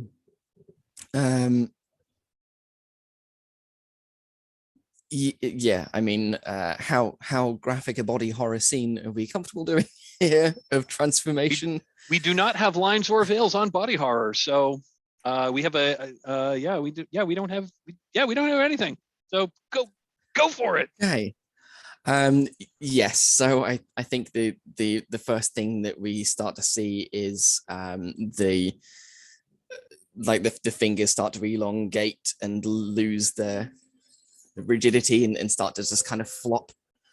It's like almost comical for a moment and until it just becomes grotesque. And then the whole arm just kind of turns soft. The legs likewise just kind of for a moment buckle as the bones cease to hold rigidity, but then the kind of leg just splits. It doesn't split in a bloody way, but just like of like cellular division. And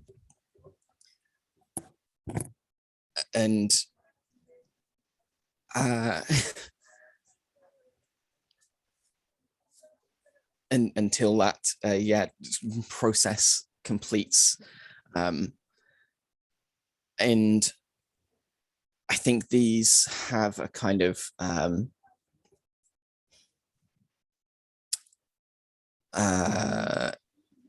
not a hive mind per se, but like certainly a kind of telepathic communication. And I immediately kind of feel the presence of that knowledge and that strange experience that I've been seeking. Can I add a piece of color? Mm-hmm. The 7 figures that were around, they each raise their they each raise their tentacles and like form a circle around you, and each of them like with their tentacle arms, but each of them raise one of their many tentacles that they're standing on, and they each like reach out toward the center and like each touch Darisica with their tentacle as this transformation is taking place. And when the transformation is complete, there's a 7 circle, and then and she is now one of them in the center. And as part of their hive mind, you're now hearing in this language that you now completely understand. Kulshedra has arrived. She is here in the flesh. And you all turn toward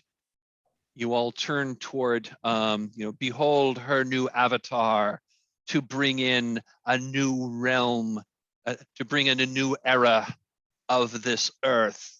And you all turn toward Florence, who's the thing that was once Florence, who's walking across the surface of the water, who like walks up the side of the cliff. The thing that was Darisica like steps back to form a circle of 8 of these squid things. Florence steps into the center of the circle and raises her hands, and and that beam of light the beam of light from Algol increases in intensity. Camera pulls, cut scene where like on the water looking at the island with this beam of light coming down, and more beams of light are now radiating out from the island. End credits.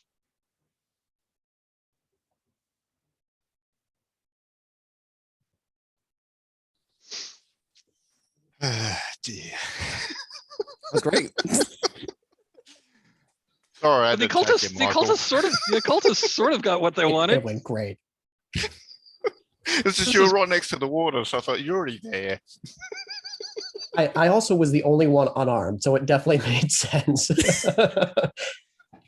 I was gonna say, yeah, Winton, yeah, you're just a corpse in the water now. Sorry. Can't all be turn into monsters at the end. Yeah, There had to have been some attacking sacrifice.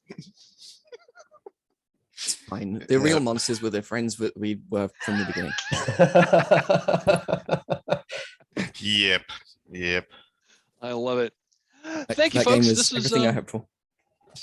so. Thank you, folks. This was yeah. So this was Trophy Dark. It ended in a it ended in a I mean, this is one of the more spectacular Trophy Dark endings I've encountered. But this is how they tend to end. When you This is- mix a game like this with Lovecraftiana, it's probably going to go that way. Mm-hmm. Yep.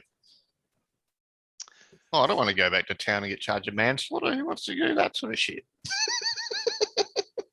Gonna have And to pay for piracy. the Don't boat, forget the not- piracy. Yeah, that wasn't me. That was someone else. Well, it clearly was someone else now because you are kind of no longer human. We're all someone else now. Exactly. I was half expecting his ritual to work, so Florence is back in control of her body, and then the demon thing just snaps my neck anyway, because it's like nom. First meal. Well, sometimes demons have to take, demons have to take corporeal form, and it's taken your corporeal form. Yeah. Probably a good thing I transformed as well, because if I lost in whatever was it, 22 years, 23 years of my life Oh yeah, we were going to have from my yeah, starting age, that wouldn't have gone well. That's true. That's true. I Sure, these actually things live forgotten longer about than I that, but what's 22 years when when chthonic beings from beyond have taken corporeal form. Thank you, folks. This was a blast. I really enjoyed this. Normally, I do a stars and wishes thing after this, but we're already over time. I'm just going to say thank you, everyone. I thought the role playing was really a lot of fun. I don't have. I mean, I've got a couple of moments. If anyone would like to bring up a point of the game that you thought was particularly fun, we can do that real quickly. I do have to run fairly shortly though. Well, I hope you enjoyed it, Daniel. That was good fun. It was yeah, everything I hoped for. I was going to say this was indeed your first Gauntlet game. I hope this is what you were dreaming of. I mean, for this to be this was like the only game that was available at my kind of late registration, and it was the exact, this is so much entirely my jam. Like I've watched plays of Trophy before, and it looked great. I'm a fan of the genre. I'm a fan of the period as well, kind of separately from the genre. Like the sort of like the period that we're set in influenced a lot of Lovecraft's writings as well, and I'm a big fan of that stuff. So yeah, I mean the stars were right for this one. Not for Winton. Yeah. Poor bugger.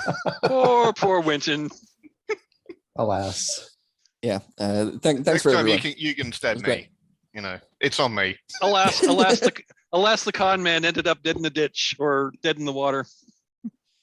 It was bound to happen either way.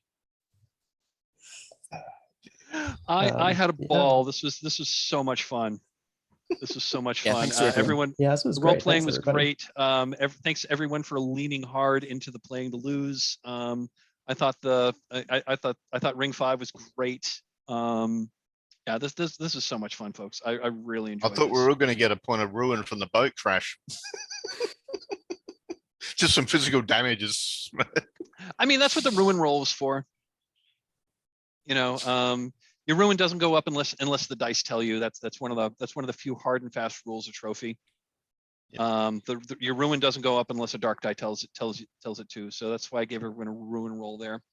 But yeah, this is a blast, folks. I really enjoyed this. I hope I get to play with all of you at some point in the future. We are 10 minutes over, so I think we're going to end it here. But before I do end it, is it okay if I post this video? Yeah, absolutely. Awesome. I will do that. I'll make a mention.